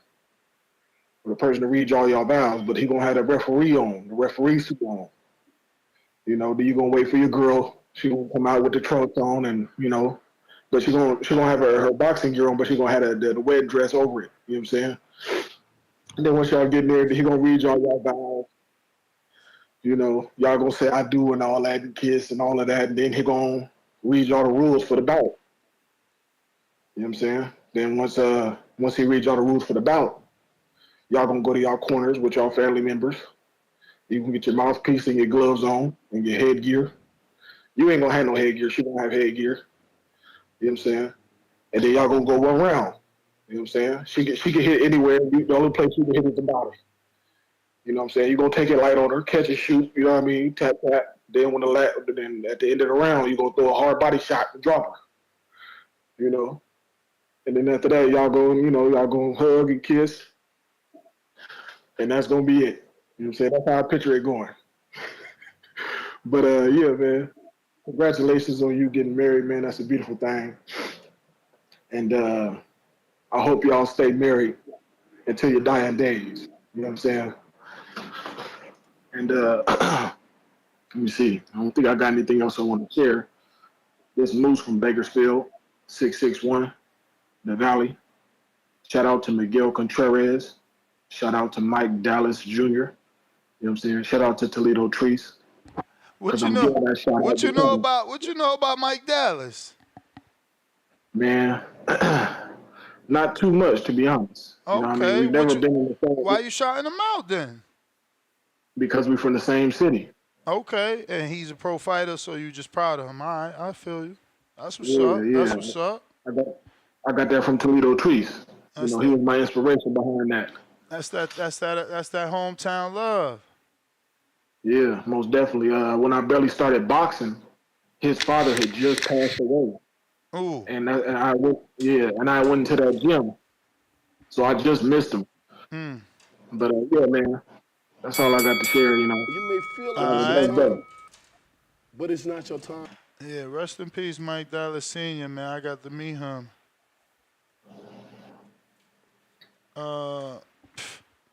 Bro, that's crazy too. Now that I think about it, that's Mike Dallas Sr., Emmanuel Stewart, and oh my God, don't mess it up. Ooh, fuck. It was right there on the, I was by Mike Stafford. It's crazy. Came to Dream, what it do? We got Mozzie with the $10 super chat. No need to rush Xander. They still building him. Wow, the division is moving around. His big fight will come, and this is good work. He's getting Saturday. Congrats on the wedding, bro. Appreciate you. Contrell Phoenix, $5. I would like the GWOAT to fight the dude that dropped her in 16 ounces. Need to see her KO since she thinks she can KO men. Yeah, nah. That's not what we want around these parts, B. That's not what we want. Let me get to Keem. Yo, can you hear me? What's up? What up, man? What up? Congrats again on the wedding day. People don't appreciate you enough, man. They don't appreciate you enough, bro. It's your wedding day. You still get up and give us a show, working, grinding. You know what I mean? That's what's up, man. Salute to you, and again, congrats on the wedding day. As far as Pro Box, I Mr. Pro Box. I've always been bigging up Pro Box, and fights last night was great. Buddy earlier was talking about Darrell Von Sant. He's from Orlando, a Haitian Olympian, straight out of Orlando though. Comes out of Renee's boxing gym in Orlando. They actually had a good crop of Haitian Olympians and good pro fighters. There was a kid, he was 10-0. His name is, they call him Diesel. He was 10-0, but he got slept on Showbox, and I haven't seen him box since. I know he joined the Army. I don't know if that made him quit boxing or if he just took a break. He's also got Hawk Jackson out of that gym, and then that kid Darrell. All very, very, very good. Keep your eye on them. And then that main event, bro, Vlad Hernandez. See, Vlad is crazy because he's a dude. You can't just look at his resume or look at his record, I should say, and throw him in there with anybody. You know what I'm saying? Because I think he's like 15-6. Imagine being a shit matchmaker in this, and you got a 3-0 prospect, and you put him in there against Vlad Hernandez. You know what I'm saying? Thinking, oh, this dude's 15-6. He ain't nothing. Fuck around and get your prospect slept, bro. Dude is a problem. A crazy knockout on Pro Box. So that was exciting, per usual. Shout out to Pro Game. My boy Xander fighting Saturday. You know, he is next up. People forget he got signed at 16 years old. He was a fucking baby when he got signed. He was a kid, man. Yeah, they moving him slow, but they're moving him smart. Slow and steady wins the race. It's his first real big step up fight, you know, versus former world champion, former WBO champion Teixeira.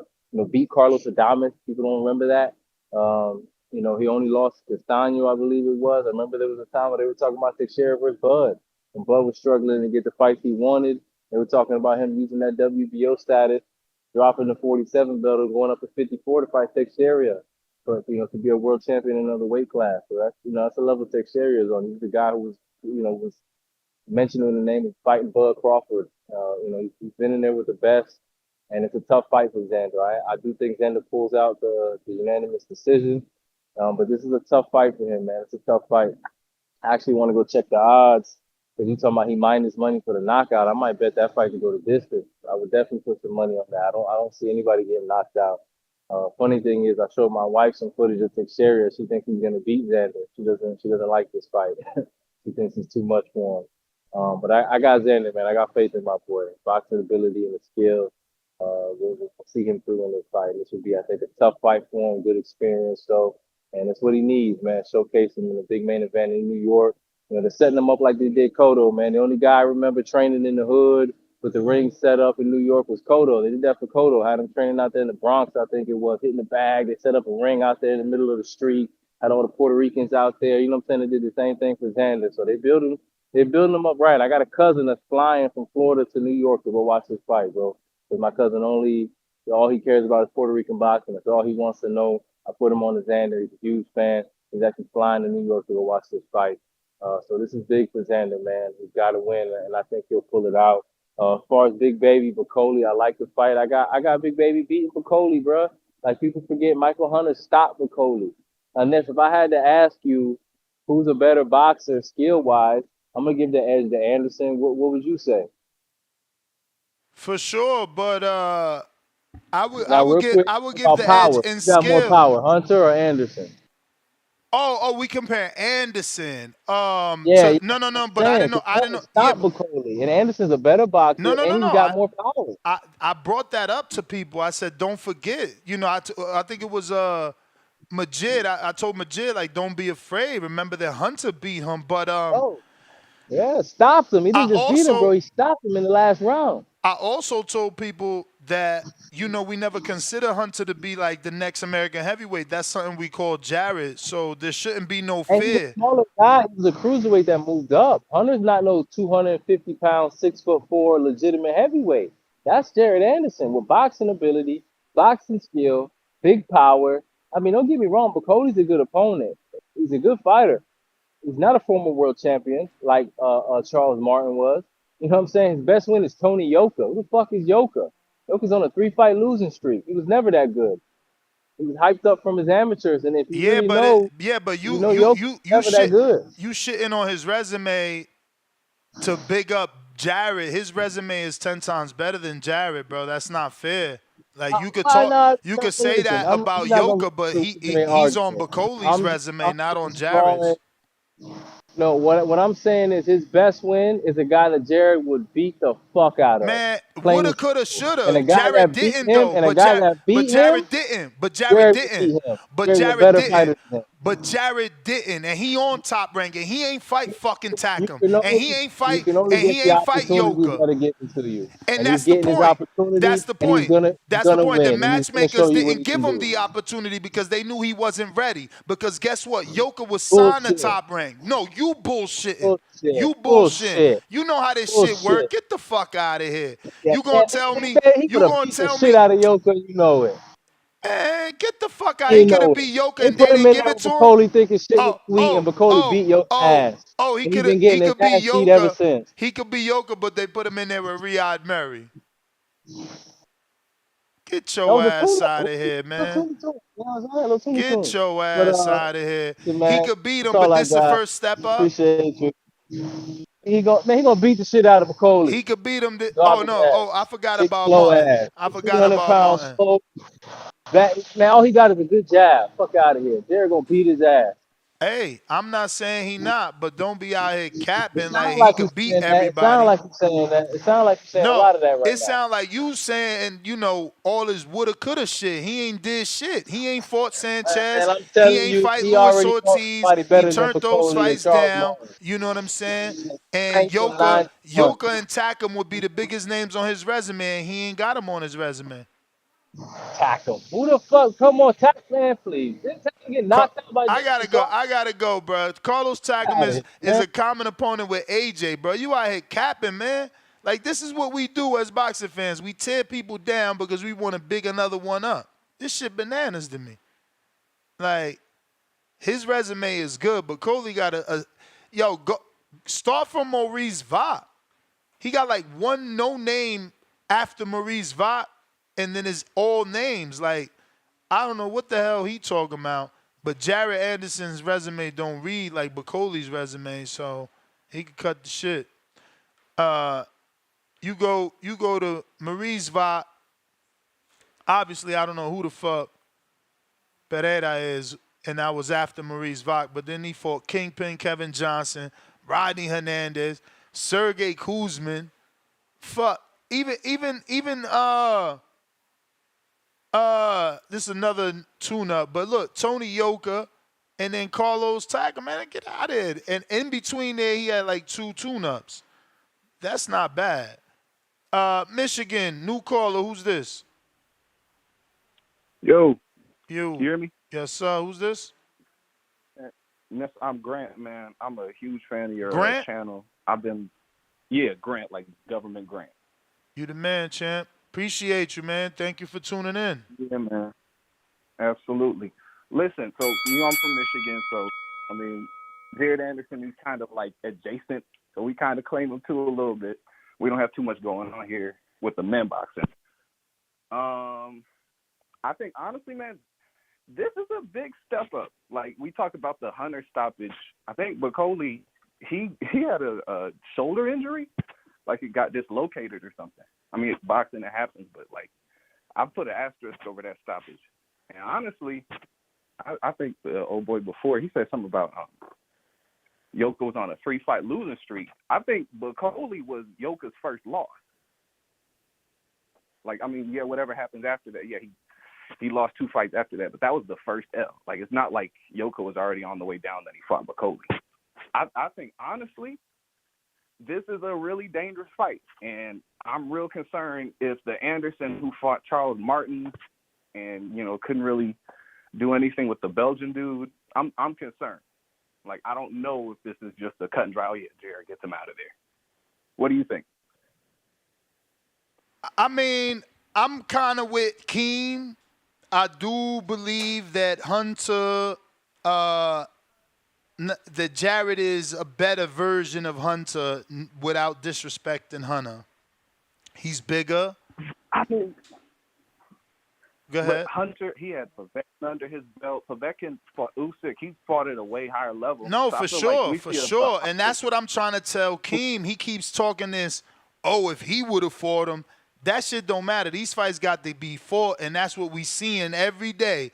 That when they actually fight, what we thought was going to happen don't be fucking happening. So, yeah, man, resume is important till it's not, right? Jared could get in there and just shine. That's how boxing works, too. And that'd be great. That'd be great. But the Charles Martin performance with the first guy who I think in a long time who was actually bigger, who had some punching power. Like, can we agree that Boli is more dangerous than Charles Martin? Dangerous from a bigger puncher, and kind of that Big Baby Anderson's, Big Baby Miller style, where like you gonna have a problem in front of you until you stop that problem from coming in front of you. So yeah, there's some pressure there to deal with Boli and some big shots. But it's like Keem said, he's slow though, right? He should be slower than Anderson. He should not have the agility of Anderson.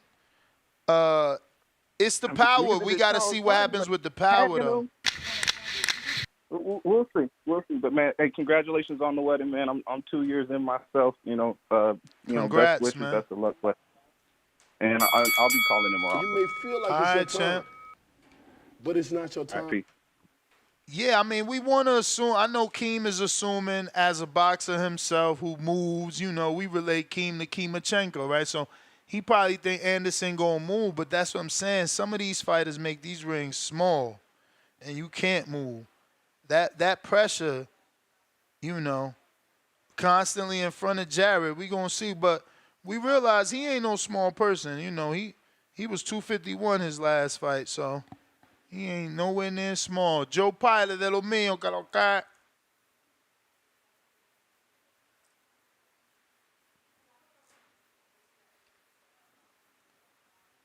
Joe.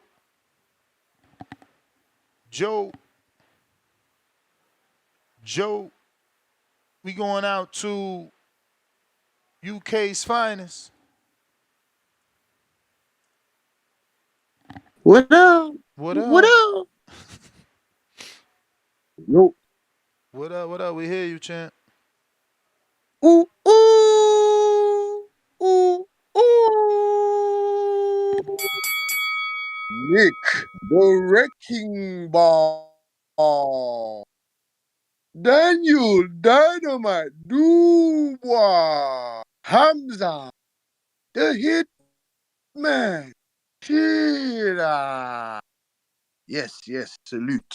Nesla, you get me? Congratulations to you and your lovely wife, you know what I'm saying, and your family, you get me? Beautiful blessings to you, you get me? I hope you enjoy your day. It's a special day for every grown-ass man on the planet, you know what I'm saying? It is what it is, man. I hope you have a great day, you and your wife and your kids, man.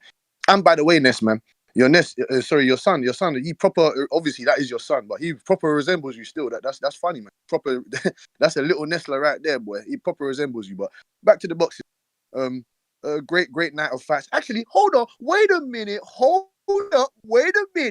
So all the Americans now. Oh yeah, Ness, you like this? We can go bang for bang, yeah. We can go heavyweight for heavyweight. I heard you Americans calling in again with your fake beliefs, Keem. I've been talking to Keem, Brandon Maurice. What Brandon Maurice said? Fuck it, man. I'm just gonna go with Jared GTA Anderson. Listen, man, you got decent prospects at that heavyweight right there. Decent. But I need to know, do they have the right mindset? Listen, this should be a layup for Jared Anderson. It should be. But like I said, Martin Bacoli, people want to talk about, his resume. This Keem, man, Kimachenko. Have you lost your brain? I already told you who's been in there with. Tony Yoka, Olympic gold medalist. You understand? Sergey Kuzmin. You don't know about Sergey Kuzmin. You still naming names and no. I just watched international European fighting. Sergey Kuzmin is a big power puncher from Russia that had a highly touted amateur career. You understand? Then you got Kingpin Kevin Johnson in there. That nigga, he's got 20 plus losses and he's only been knocked out about under 5 times, man. That guy's tough. What's Jared Anderson doing? Who's he been fighting? These Polish shish kebabs. These little cruiserweights that he can't even stop. Stop this, man. It's about time we see Jared Anderson in there with a top 10, top 5 heavyweight. That's what we've been waiting for. You understand? Then get me. You want to? Then Keem's talking about Daniel Dubois. No. What did he say? He got stopped by Michael Hunter. Okay, then Keem. Okay, you want to play that stupid triangle theory? All right, cool. Daniel Dubois got smoked by Joe Joyce. Zhang smoked Joe Joyce. Zhang got smoked by Joseph Parker, and look at Dubois, 2 back-to-back clinical victories. It doesn't matter. It doesn't matter. This is the heavyweight division. You understand what I'm saying to you? Heavyweight division. And quickly, let me speak on the Teixeira and Xander Zayas bout. That's a very, very decent bout right there. I'm looking forward to seeing Xander Zayas. I have great belief in Xander Zayas. I don't know. I was a bit curious about his last 2 bouts. He couldn't stop those 2 guys. And you know what I want to see, Ness? I want to see Vito Menalecki and Xander Zayas, because Vito Menalecki, the guys that he fought, he's got them out of there in under 5 rounds. You Those may last feel 2 like it's opponents your that Xander time, Zayas fought. but it's One not more your second, time. Ness. I got one counter punch that the one last of my counter punch I didn't use. Do you remember that, or you don't remember that? You good, champ? I appreciate that. Thank you, sir. Like I said, going back to Xander Zayas, man. I don't know if he could be one of Puerto Rico's greats. You get me? I don't know if he'll be up there with the Wilfredo Gomez's, the Carlo Ortiz's, Wilfredo Benitez's, Felix Trinidad's, the Cisco Escobar's, the Jose Torres's. I don't know if he'll be up with those guys, but he's got great potential. This is a great bout for him, in my opinion. Teixeira, very durable, sturdy guy. We've seen him in there with Castaño and multiple other elite guys. You understand? So this will be a great testing for Xander Zayas, because what I don't understand this is, let me ask you, sir, how much belief do you have in the ranking system? How much belief do you have in the ranking system? May I ask you? How many who? No, I said, how much belief do you have in the ranking system? May I ask you? Which one though? It's so many. No, every one of them. Because what I don't understand is, the reason why I'm asking, because not just the Americans, us UK people. Well, let me go by or UKer, us UKers. We have belief in our ranking systems. We have belief in our amateur background system. We put our fighters in there from early. What I don't understand is with the Americans and certain other people is that you got people that are ranked in number 2, number 1 contention, like Jared Anderson's ranked number 3, right next to Dubois. Brian Norman Jr. ranked. He's a WBO interim champion. But they always say to me, oh, they're not ready, or oh, this is too soon, or so why are they ranked number 1? Why are they put there at number 2? You get in there. They are ready. They're ranked number 1, number 2. There's over 1,500 boxers in each fucking division. So how are you telling me that this man is not ready? I want to see Xander Zayas in there against the champion or the top contenders. It's simple as that.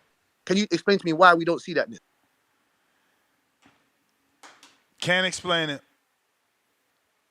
Thank you. And back to the pro box before I leave this graceful platform. That was a great night of fighting for me. I'm impressed with that Vladimir Hernandez guy. He has a fan friendly style. He can be beaten with great footwork, great foot movement. You get me? Staying on balance, having great core strength, knowing how to fight on the inside, knowing how to use your pivots, set up traps. Because he can be trap countered. You have to have a deadly trap counter game, a deadly pull counter game to get rid of Vladimir Hernandez. But he is a durable, sturdy. He's got a solid chin. I was a bit Scram kind of disappointed me. Didn't really have no defensive responsibilities. Kept having his hands by his side. That's one thing you must not do. You're not no Roy Jones. You're not that athletically gifted. You understand? So I don't know why he was doing that. I don't know why he had that strategy going into that fight. And I was impressed with my boy. Keem was speaking about him. I haven't seen that guy fight before, so I'm very, very impressed with that guy. I think you said his name is Van. What's his name? This? Villasant. Darrell Villasant. Villasant. Yeah. See, I don't know everything. I'm a sponge. I love learning. I'm a sponge. Nah, you understand? I don't know only, everything. You may feel like it's I your only time, know him because I was going to Pro but it's Box not your time. for the summer. So, he was fighting on those cards. I got to meet his manager and stuff like that. Listen, I'm going to try and get to everybody that's there. But my mom's in town, so if she answers yes to this, I got to take her to breakfast. Joe Pilot, trying you again.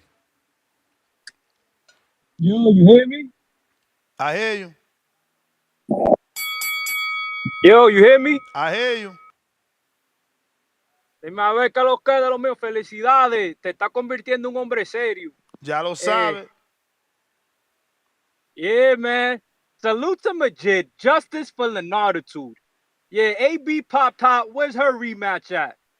Yeah, I'm on that time today. Jared Anderson, salute to Big Baby, man. Big step up, but Coley's a good fighter. I remember he knocked Tony Yoka's croissants left and right over there in France. We got to see what Big Baby's made of. Yeah, last night's fights, man, those was I I was thinking there was about to be some whack fights, but them fights was, they was good, man. There was some entertaining fights. Pro Box, what's up? Give my boy Luis Nunez a call. Set up that Angelo Leo fight. They both from WBA top 10. Set that up. My man's been They ain't inactive. gonna He's do out here that. hungry. They ain't gonna do that. I don't think Leo takes that fight because Nunez is from Vegas, so I'm sure they spar. Nunez is with Bob Santos. I'm sure they spar, and it's like, why I'm gonna fight you? Because you'll be if I'm Leo and I lose to, I gave you my ranking and my position. Like, you inactive, and nobody knows you. I'm hot right now, and people remember me. Yeah, Leo was a former champ. That's why, I was just throwing that out there. Never know if they was listening, Yeah, what else? Oh, yeah, you forgot. The next Dominican heavyweight, the first Dominican heavyweight, Ali Feliz, this I ain't Saturday in forget. the undercard. We talked about him. I ain't forget. I tuned in late, my fault. Yeah, no, And I certainly previewed his fight. but that opponent he had last time, bro, they wilding, bro. They have to get somebody with a beer belly. Like, how they got that man with that? Damn, man. Like, they shouldn't even put that fight on TV if they was gonna put him out. Exactly, bro. It makes it look bad. Pero that's what I was saying. I'm like, yo, what do they get out of that? Like, I get you can't put in a fighter tough in his second fight, but why not? Why not cut your losses early? You know what I'm saying? Like, I get the whole grooming, but like, I'm just giving you a free check. That was a free check. That dude was that wasn't even a fighter. That was just a body. That dude, there's no way that dude was a fighter. Bro, the dude had his shorts up to his titties, bro, with a crazy beer belly. Then he had the spandex under the shorts. I was like, when I seen that dude in the ring, I was like, damn, bro. Like, they should, if they wanted to go that route with that super soft touches, like, don't put that on TV. Word. Don't put that on TV. Like, and yeah, but justice for Leonardo too. Ain't no one saying justice for Leonardo too, but they want justice for Haney. I see the bias going on here. I see the bias, but it's all good. It's all good. Oh yeah, and Diana Vargas upset alert. That Nicholson fight with Baumgartner ain't happening. Let's go. Let's go. I hope she could pull it off, bro. That would be crazy. Mozzie with the $2. Jarrett has better footwork for a heavyweight than people realize. That's what I'm saying.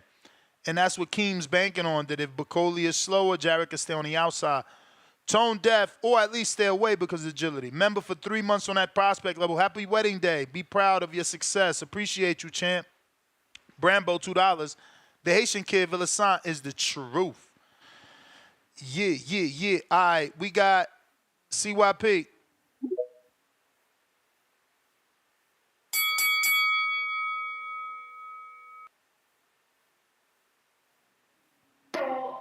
Hold on real quick. What up, dog? What up? Yeah, man, congratulations on your wedding, man. Appreciate it. Hopefully your mama want to go out there and eat. So if the show got to be quick, it got to be quick. As for Jared Anderson, I think that the man is next up. I think that he got that skill level. I don't think Homeboy has a chance of beating him. But it's all good. Homeboy is he's actually a good contender, a good step up. But I think that Jared is still the favorite. So for me, as long as he's still the favorite in these fights they picking, he's supposed to win, no matter how they look. And I actually like the way he boxed because he's not afraid to mix that shit up and really fight. I appreciate his fighting style, but I ain't got no worries about that. Secondly, I saw that Alexander Usyk had made a comment. They asked him, "What are your plans after the rematch?" He said, "I'm thinking about moving down in weight." And I said to myself, "Are you kidding me? You telling me you validating everything CYP said about this size shit? Are you telling me that you don't want to fight these big ass motherfuckers either? Is that what you telling me? Are you telling me that being 220 something pounds, man, fuck all that. These dudes is big. I ain't got time for that. I've accomplished everything I need to. Let me go back and fight some dudes my size." Is that what you telling the world, man? Because the world don't seem to give Wilder that respect. They don't seem to think Wilder's a warrior. They don't seem to think Wilder got no skill and Wilder got no heart. But Wilder ain't never said, "I want to fight dudes my size." He ain't never said, "I'm thinking about cruiserweight." He ain't never said none of that. He said, "Bigger you are, harder you fall, let's go." So I want people to realize that I ain't got to say shit to you no more. All you got to do is ask Alexander Usyk if size matters. Don't ask me no more. Ask him. The undisputed champion of the goddamn world is telling you size fucking matters because he naturally weighs more than Wilder and he weighed in more than Wilder. Both of their last fights, Wilder was less than this nigga by 7 pounds. So if y'all don't, no more of this shit. No more of it. No more of it. Alexander Usyk is telling you fucking wrong. Don't argue with me. It's him. And lastly, Tim Boski, stop calling in talking about you Americans, you Americans, you Americans. Because every time I go in on your ass on that back call, you start crying like a bitch. So leave the Americans up out of shit and just talk about what you want to talk about, or you're going to feel the wrath of the top American. Because I'm USA all motherfucking day, and I'm built for it tough. CYP out, TBX. Let's go. Wow! Shout out to Leonard Sterling with that one. That went under the radar, bro. Shout out to Pro Box. Lord, I'm pretty sure they co-promoting. I bet you. I bet you Leo is still under contract, and they got him that top rank fight, a world title fight. He's fighting fucking Fernando Lopez. It's on Dan Rayfield's schedule. That's crazy. Shout out to Angelo Leo, man. Shout out to Pro Box, keeping him busy. Got him right back in a title shot, man. You know what I'm saying? Meanwhile, PBC used him for his belt. Let him be. Cut him to the curb after that, man. We need fighters active. This way losses don't matter, bro. Chick Chickarelli with the $20. Drop a bomb for the dub. Congrats on the wedding, Ness. We did the registry thing. My wife and I are close to 30 years now. Here's hoping yours is long and happy. Blessings. Heart emoji. Cheers emoji. Hands praying emoji. Appreciate you, champ. For real. That's inspiration. Benitez, what up? Yo, what's up, Ness? You can hear me? Loud and clear. All right, man. Well, I'm gonna keep this quick as well, man. Xander Zayas, man, those odds are actually correct. I mean, like, Xander Zayas is way better, and Patrick Teixeira, me personally, I always thought he was free smoke. That's why I wasn't surprised when Casano beat him. And you remember even back in the day, I was even one person that believed that. Bud can actually reign at 147 and 154 simultaneously because that was food on the table when he was carrying the belt. So it's gonna be a whitewash, and Xander does have potential to be one of the great Puerto Rican fighters. Clarissa Shields, the only thing that she has really left to accomplish after this is maybe a Hannah Gabriel's rematch, just to go ahead and just revenge that knockdown and maybe just have a one-sided victory if she's capable of. Gabriel's fought up there at that weight too. Yeah, and then if she wins that, man, she just might as well go to Misfits Boxing or something like that and get big checks. You know, she could probably beat up some men like Le'Veon Bell or some of those other athletes turned boxers and shit like that, and probably beat them and just establish herself as the GOAT. You know, and people can put more respect on her name. CYP, I respectfully disagree with you, and the reason why is, man, Usyk is making a strategic retreat, man, which is that, he know that he's good enough to beat those guys that are heavier than him, but it's just taking a strain on his body. So he put in good work and actually won those fights.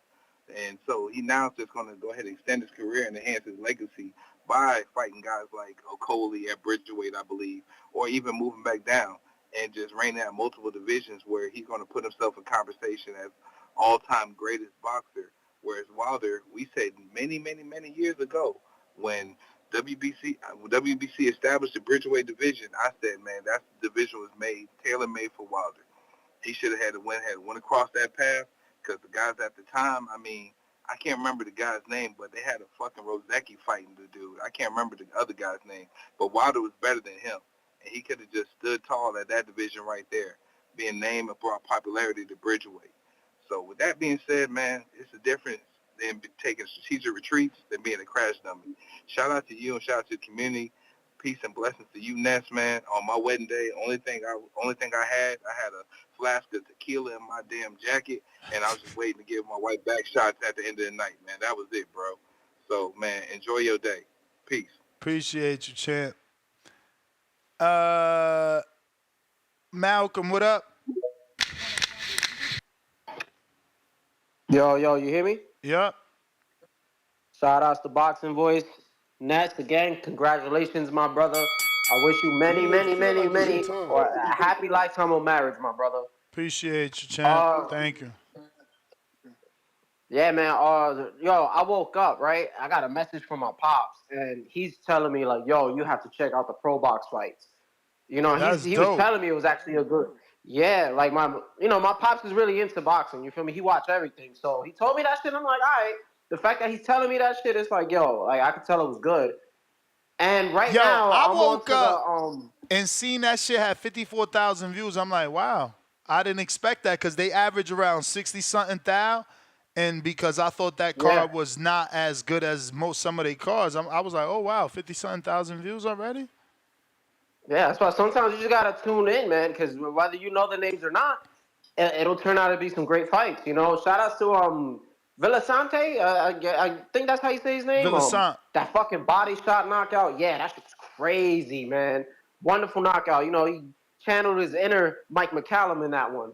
And right now I'm on the fucking it's Satin and what's homie's last name? Fucking Spanish dude or the other nigga. Who? I'm just watching that fight right now. What is that? Who? Cause this Staten, it was the fight after that. It's Staten and I forgot his name. Some Spanish dude. I don't know. I just paused it right now, but I'm on to that fight right now. So I didn't finish everything on that card. With Xander, man, I hope he gets the knockout. You know, I definitely got him for the win. Teixeira, he's never been knocked out. Got a couple losses. It's definitely a step up. I remember you talking about it on the show. Like he needs to get some kind of former world champ. And that's somebody who is, I believe he was former world champion, junior middleweight. It was some years ago. So it definitely a good win to knock off, you know. Other than that, man, you already know tomorrow's the day. My nigga Broner, I'm gonna keep preaching the gospel. You know what I'm saying? I'm praying that he just get this win, man. That's one of my favorite fighters of all time, man, and I don't need to see him go out bad, man. So I'm just like real excited for that fight too. But oh, also, Ness, if you can, did you ever get Keith Tsunami Cologne an interview? He was in the amateurs. He's about to turn pro. Puerto Rican kid from New Jersey. What's his name? Keith Cologne. Like I Nah. think he was not. He was. Yeah, he used to be ranked number 2 and then the amateurs for I think featherweight. But he's gonna go pro like I think July 8th, man. Just check him out. He got a YouTube channel too. But if you could ever get him on for an interview, I appreciate that. From Jersey, man. You may Tag feel like me it's your on time, his Instagram. but it's not your time. For sure. All For right. sure, Oscar. Hawk, what up?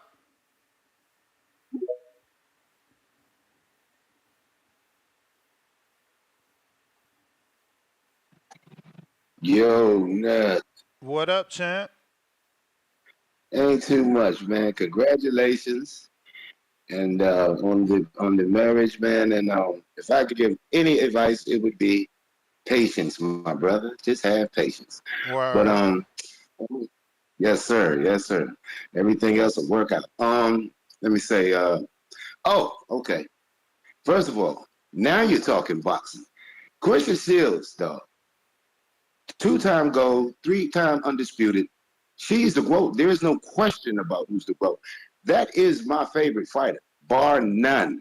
I'm on her hard as hell, though. For them youngers that be saying no Diddy, no Diddy 1,000%, bro, on Clarissa Shields, bro.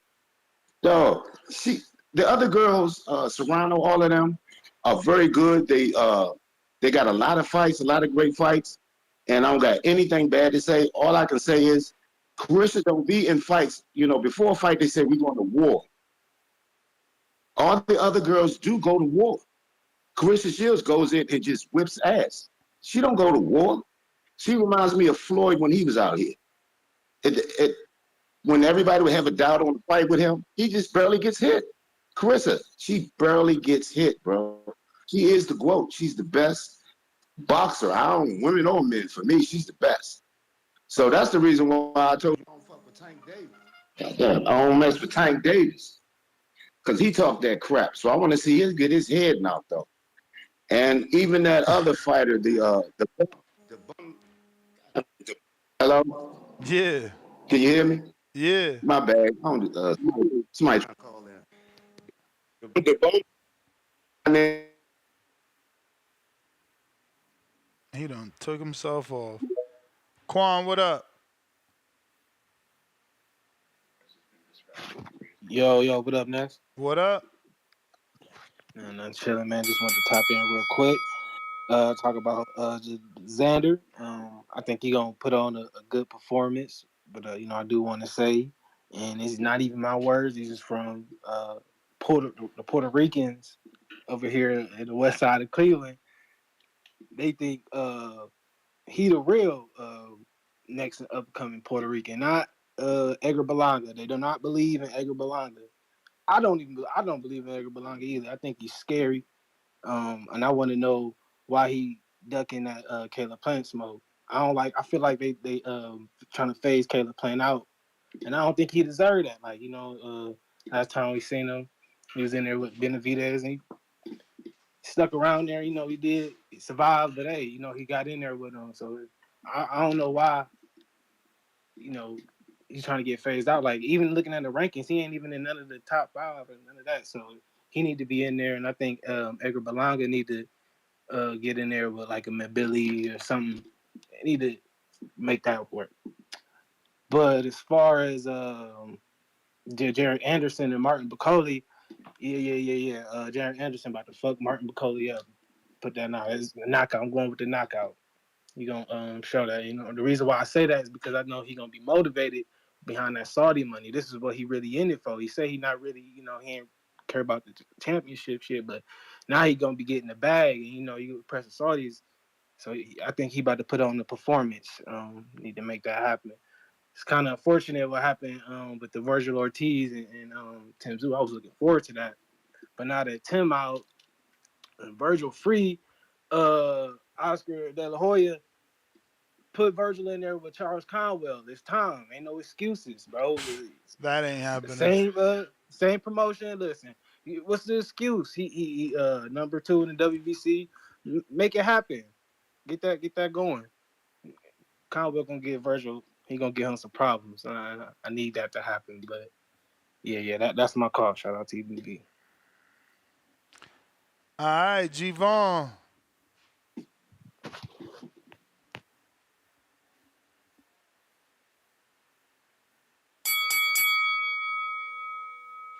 Morning, TBV.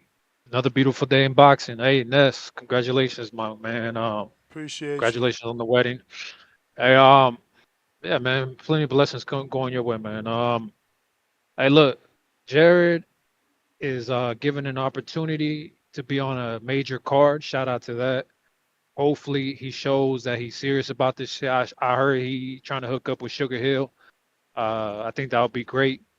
As far as his training goes, probably take him to the next level because I want to see how serious he is about it. So far, he hasn't shown me that he's too serious. He's more worried about smoking weed, drinking, and running from cops and doing all this dumb, stupid shit in the street. Little dumb kid shit at that. You know what I mean, I just hope he's not another guy who ends up throwing away his talent.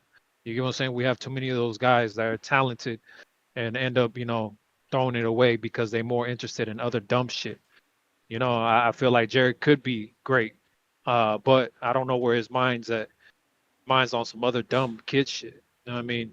And you would think with having his brother in jail too, it would give him more motivation to stay out of dumb shit. But nah, man. It is what it is. Hopefully he can get that shit done. But I do see him possibly losing this fight. Duty Fighting is a big guy, good fighter. But we'll see how it plays out. Yeah, man. But as far as I heard, what's his face calling in about Usyk going down in weight to cruiserweight. I don't know. I guess if you wanted to fit your narrative, you could say that he's going down because people up there are too big. But he didn't say anything about people being too big at heavyweight. He just said that he wants to be able to say he's 3-time undisputed. You know what I'm saying? He can't go up another weight class. I'm convinced that Usyk would fight somebody 300 plus if he could. And you know what I mean? If that was considered another weight class. But that's just Usyk. He's a real fighter. He's somebody who still has fight in him. Shout out to Wilder for being able to make a legacy and a name for his family and generational wealth. He's a very successful man, but I just don't think he's had a very successful career. You know what I mean? He's been able to strategically move around. I don't think he'll ever be mentioned with some of these other greats. You get what I'm saying? When you have 10 title defenses and your biggest name is a non-champ like Ortiz, it's crazy. You know, of course you got Fury on the record, but you lost. You know, but it is what it is. Hopefully Jared could prove me wrong, man. Come August, because I'm definitely showing up to that shit. They got Eminem on that shit now. Hey, Ness, if your prediction comes true about the real big baby, please stand up. I got you on the Cash App. I'm talking about big Cash App, bro, because you be calling some shit You Mm. may and feel it like it's your ends up being time, true, man.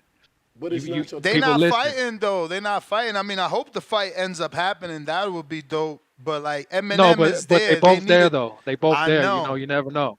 That I mean, that So would be a great way to announce it. Like if they both win and Eminem. Oh man, you crowd. Wow, that that'll would be be fucking dope. epic, man. Shout out to you though, Ness. Blessings to you and yours, man. Shout out Appreciate to you, man. TBV. Thank you. Let's see what we got. Flexing and stepping, member for 3 months on the prospect level. Congrats, Ness. Wishing all the best to you both. Appreciate you with the prayers emoji. We got Johnny. What up? The hangout spot. Mic check. What up? What up? Ness, what's good, bro? What up? That's my man's in them. Yo, where the fuck Danny at? I don't know. You fucking up, man. For real, man. Hopefully you make it to your wedding later on. Anyhow, man, this weekend, man, I think it's on, man. I think my boy Xander, he's ready to take that first step to take over as that annual Puerto Rican Day weekend attraction in New York City, man. I'm excited. I'm excited for it. I wanted to be there, but it's wifey's birthday weekend this weekend, and if I would have got tickets to go to that, she would have looked at me sideways. So I'm playing the good guy this weekend. But listen, I mean, I think Xander has all the makings to be that dude. He's marketable. He's young, charismatic. He can fight. I had a chance to meet him real quick at Caribbean. He's also seems like a really, really good kid, man. So, just take care of business on Saturday. I think this is going to be a tough test, a good step up for him. But I predict that he will finish this thing in spectacular fashion and get some good work in the progress and move forward. It'd be interesting to see what's next for him. I do like the way that Top Rank is moving him. I know that there was some callers earlier that said that they want him to move a little bit quicker, but like you said, he's 21. I mean, and I think this is a decent pace for him. And trust me, I've criticized Top Rank in the past for moving fighters slow, but I think he's fine. Knock this one out, move on, and I'll be interesting to see what's next. I know a caller mentioned earlier Vito Melanicki being a possible opponent. I think down the road that would be fire. I don't think that Top Rank will do that anytime soon. Not putting two young guys, at this early in their career together, but great fight down the road. I'd love to see him at some point, maybe in 2025, maybe take a step up or something. Maybe Charles Conwell. I think that would be a good fight for him, but. Ness, I'll actually be at the Stadium Club. I think I'm gonna watch it at the Stadium Club on Saturday, so I get a chance to check it out. Nice. Should be dope, but Yeah, I can't believe that's I don't have a spot like that ever. I never had a spot where I could go and watch boxing on televisions that big in a sports bar like that. Like we just never had that. That's pretty dope. I wish they had something like that over here. Yeah, man, I'm looking forward to hitting that up, man. It looks dope. It looks dope, man. But Pro Box, I can't believe I fucked up. Every other week I watch Pro Box. Yesterday I don't watch it, and everybody's talking about how fire it was, the fights, man. I can't believe I fucked up. I gotta hit you up. I gotta hit a Pro Box card. I gotta stop fucking up. So I'm gonna hit you up. I gotta get out there. But yesterday I actually did an interview with the kid that won on Friday when we were there at Caribbean, Aaron Aponte from KO Fitness Gym. Mm-hmm. Yeah, I interviewed him for my channel. I'm gonna release the video later on. Make sure y'all check it out at the Hangout spot. And shout out to Coach Mike Robles for hooking me up with that interview. He's a really good kid. He's a really good kid, man. I'm rooting for him. But anyhow, Jared and Bicoli, I think that's a tough fight for Jared. Good step up. He should win, but I don't know, man. It's not gonna be easy. That one's not gonna be easy, as a lot of people think it may be. But anyhow, yo, Ness, congrats, my dude, on the wedding. As long as you don't go to New York City to watch Xander during her birthday weekend, you should be all Nigga, right, feel bro. like it's your time. Ain't nobody But going it's to New not your York. time. Listen, All yo, right, stay champ. upright. Don't trip over the broom, my brother. You know how we do, man. All right. Counterpunch, CYP. Yo, the shit don't make sense to me. I ain't even talking about the Wilder shit. It's fucking obvious why the fuck Usyk doesn't want to continue that. Nobody wants to fight dudes that big. Nobody wants to have training camps where they got to be different and do things differently than they want to. Nobody want to do that. Wilder do. But no, the thing that got me was that niggas call in here and talk about a dude not being successful. $100 million man, WBC champ 5 years, 10 title defenses, statue shit, Hall of Fame. That's not a good career. So what the fuck is your career? Like that's one thing I can't stand about y'all. Y'all are some losers. And the reason why you losers is because you putting down winners. Nigga winning in life and y'all call them not successful, then you not successful then. This shit is crazy to me how TBV audience, y'all niggas are weird fucking does. You constantly putting down fighters, constantly tearing down niggas. And then when I do it to you, you a fucking victim. Man, y'all niggas can't dish none of this shit y'all put out. Y'all some fucking coward ass crybabies. But the good thing is, hopefully, the nigga who just called in keeps his fake word and we can get this shit fucking popping. Because after that when I serve that motherfucker, y'all ain't gonna get me no more. That's gonna be the end of it all for him and for me. TBV out. Sign up, nigga. Hawk, counterpunch. C-Dub, counterpunch. Courtesy Jonathan Sims.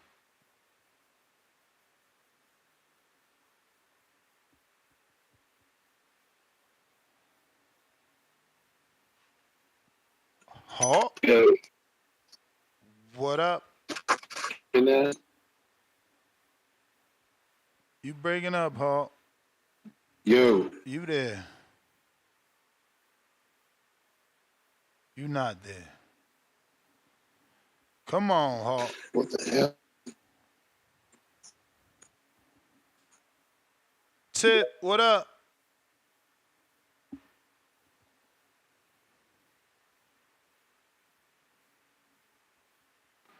What's the word? What up?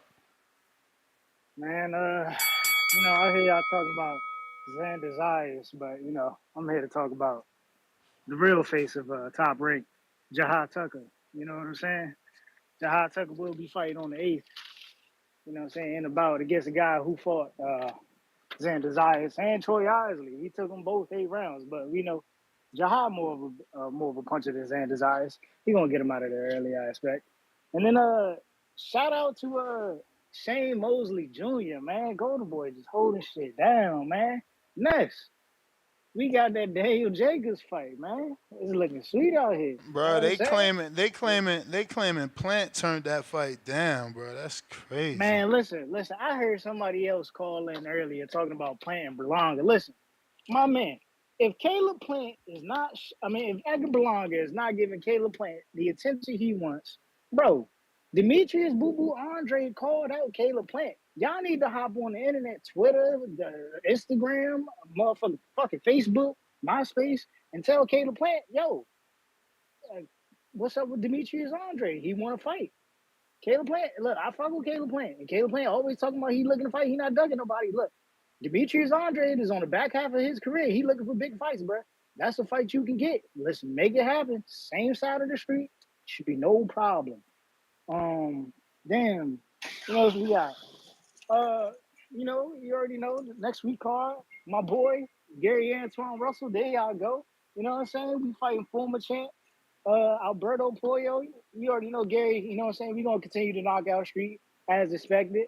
And then we got, the face of boxing, the other half, Tank Davis, coming in, getting ready to smoke Frank Martin, you know what I'm saying?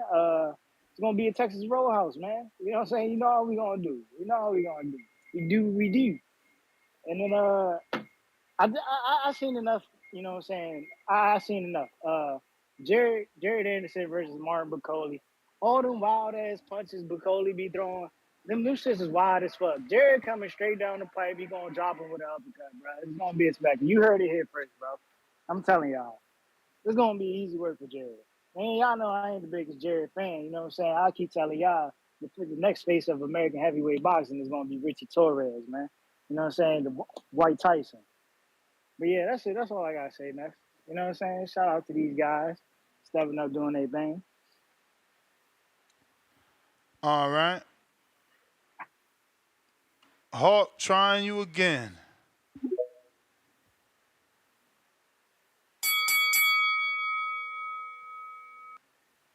Yo, Yo. Jesus Christ, bro. For some reason my connection just wouldn't come in. Yo, Ness, yeah, man. Back what I was saying. Anyway, Carissa Shields, though, that is the goal. I hope you do get her on, boss. Yeah, that would be the highlight of the month for me. That is my favorite fighter right there. She's been great for so long. People just don't realize. When did she take Hammer out? Remember when Hammer was out there? She was this big threat. She barely touched Carissa. That was like an 18. Long time ago, that shit was on Showtime. That shit gone now. Yeah.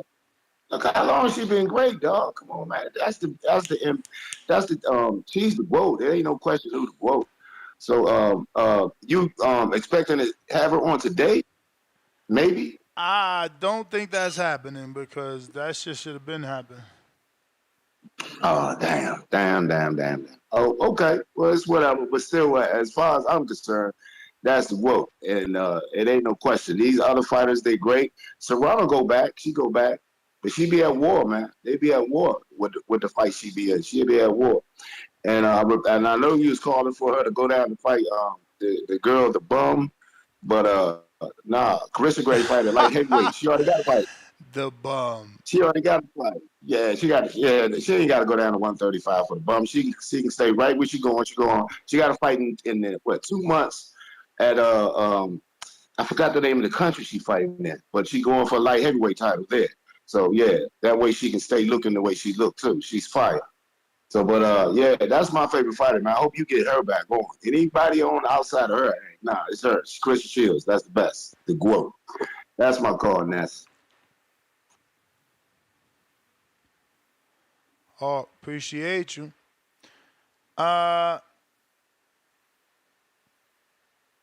GTO, Instagram and Twitter. Until the next one, ladies and gents. Peace.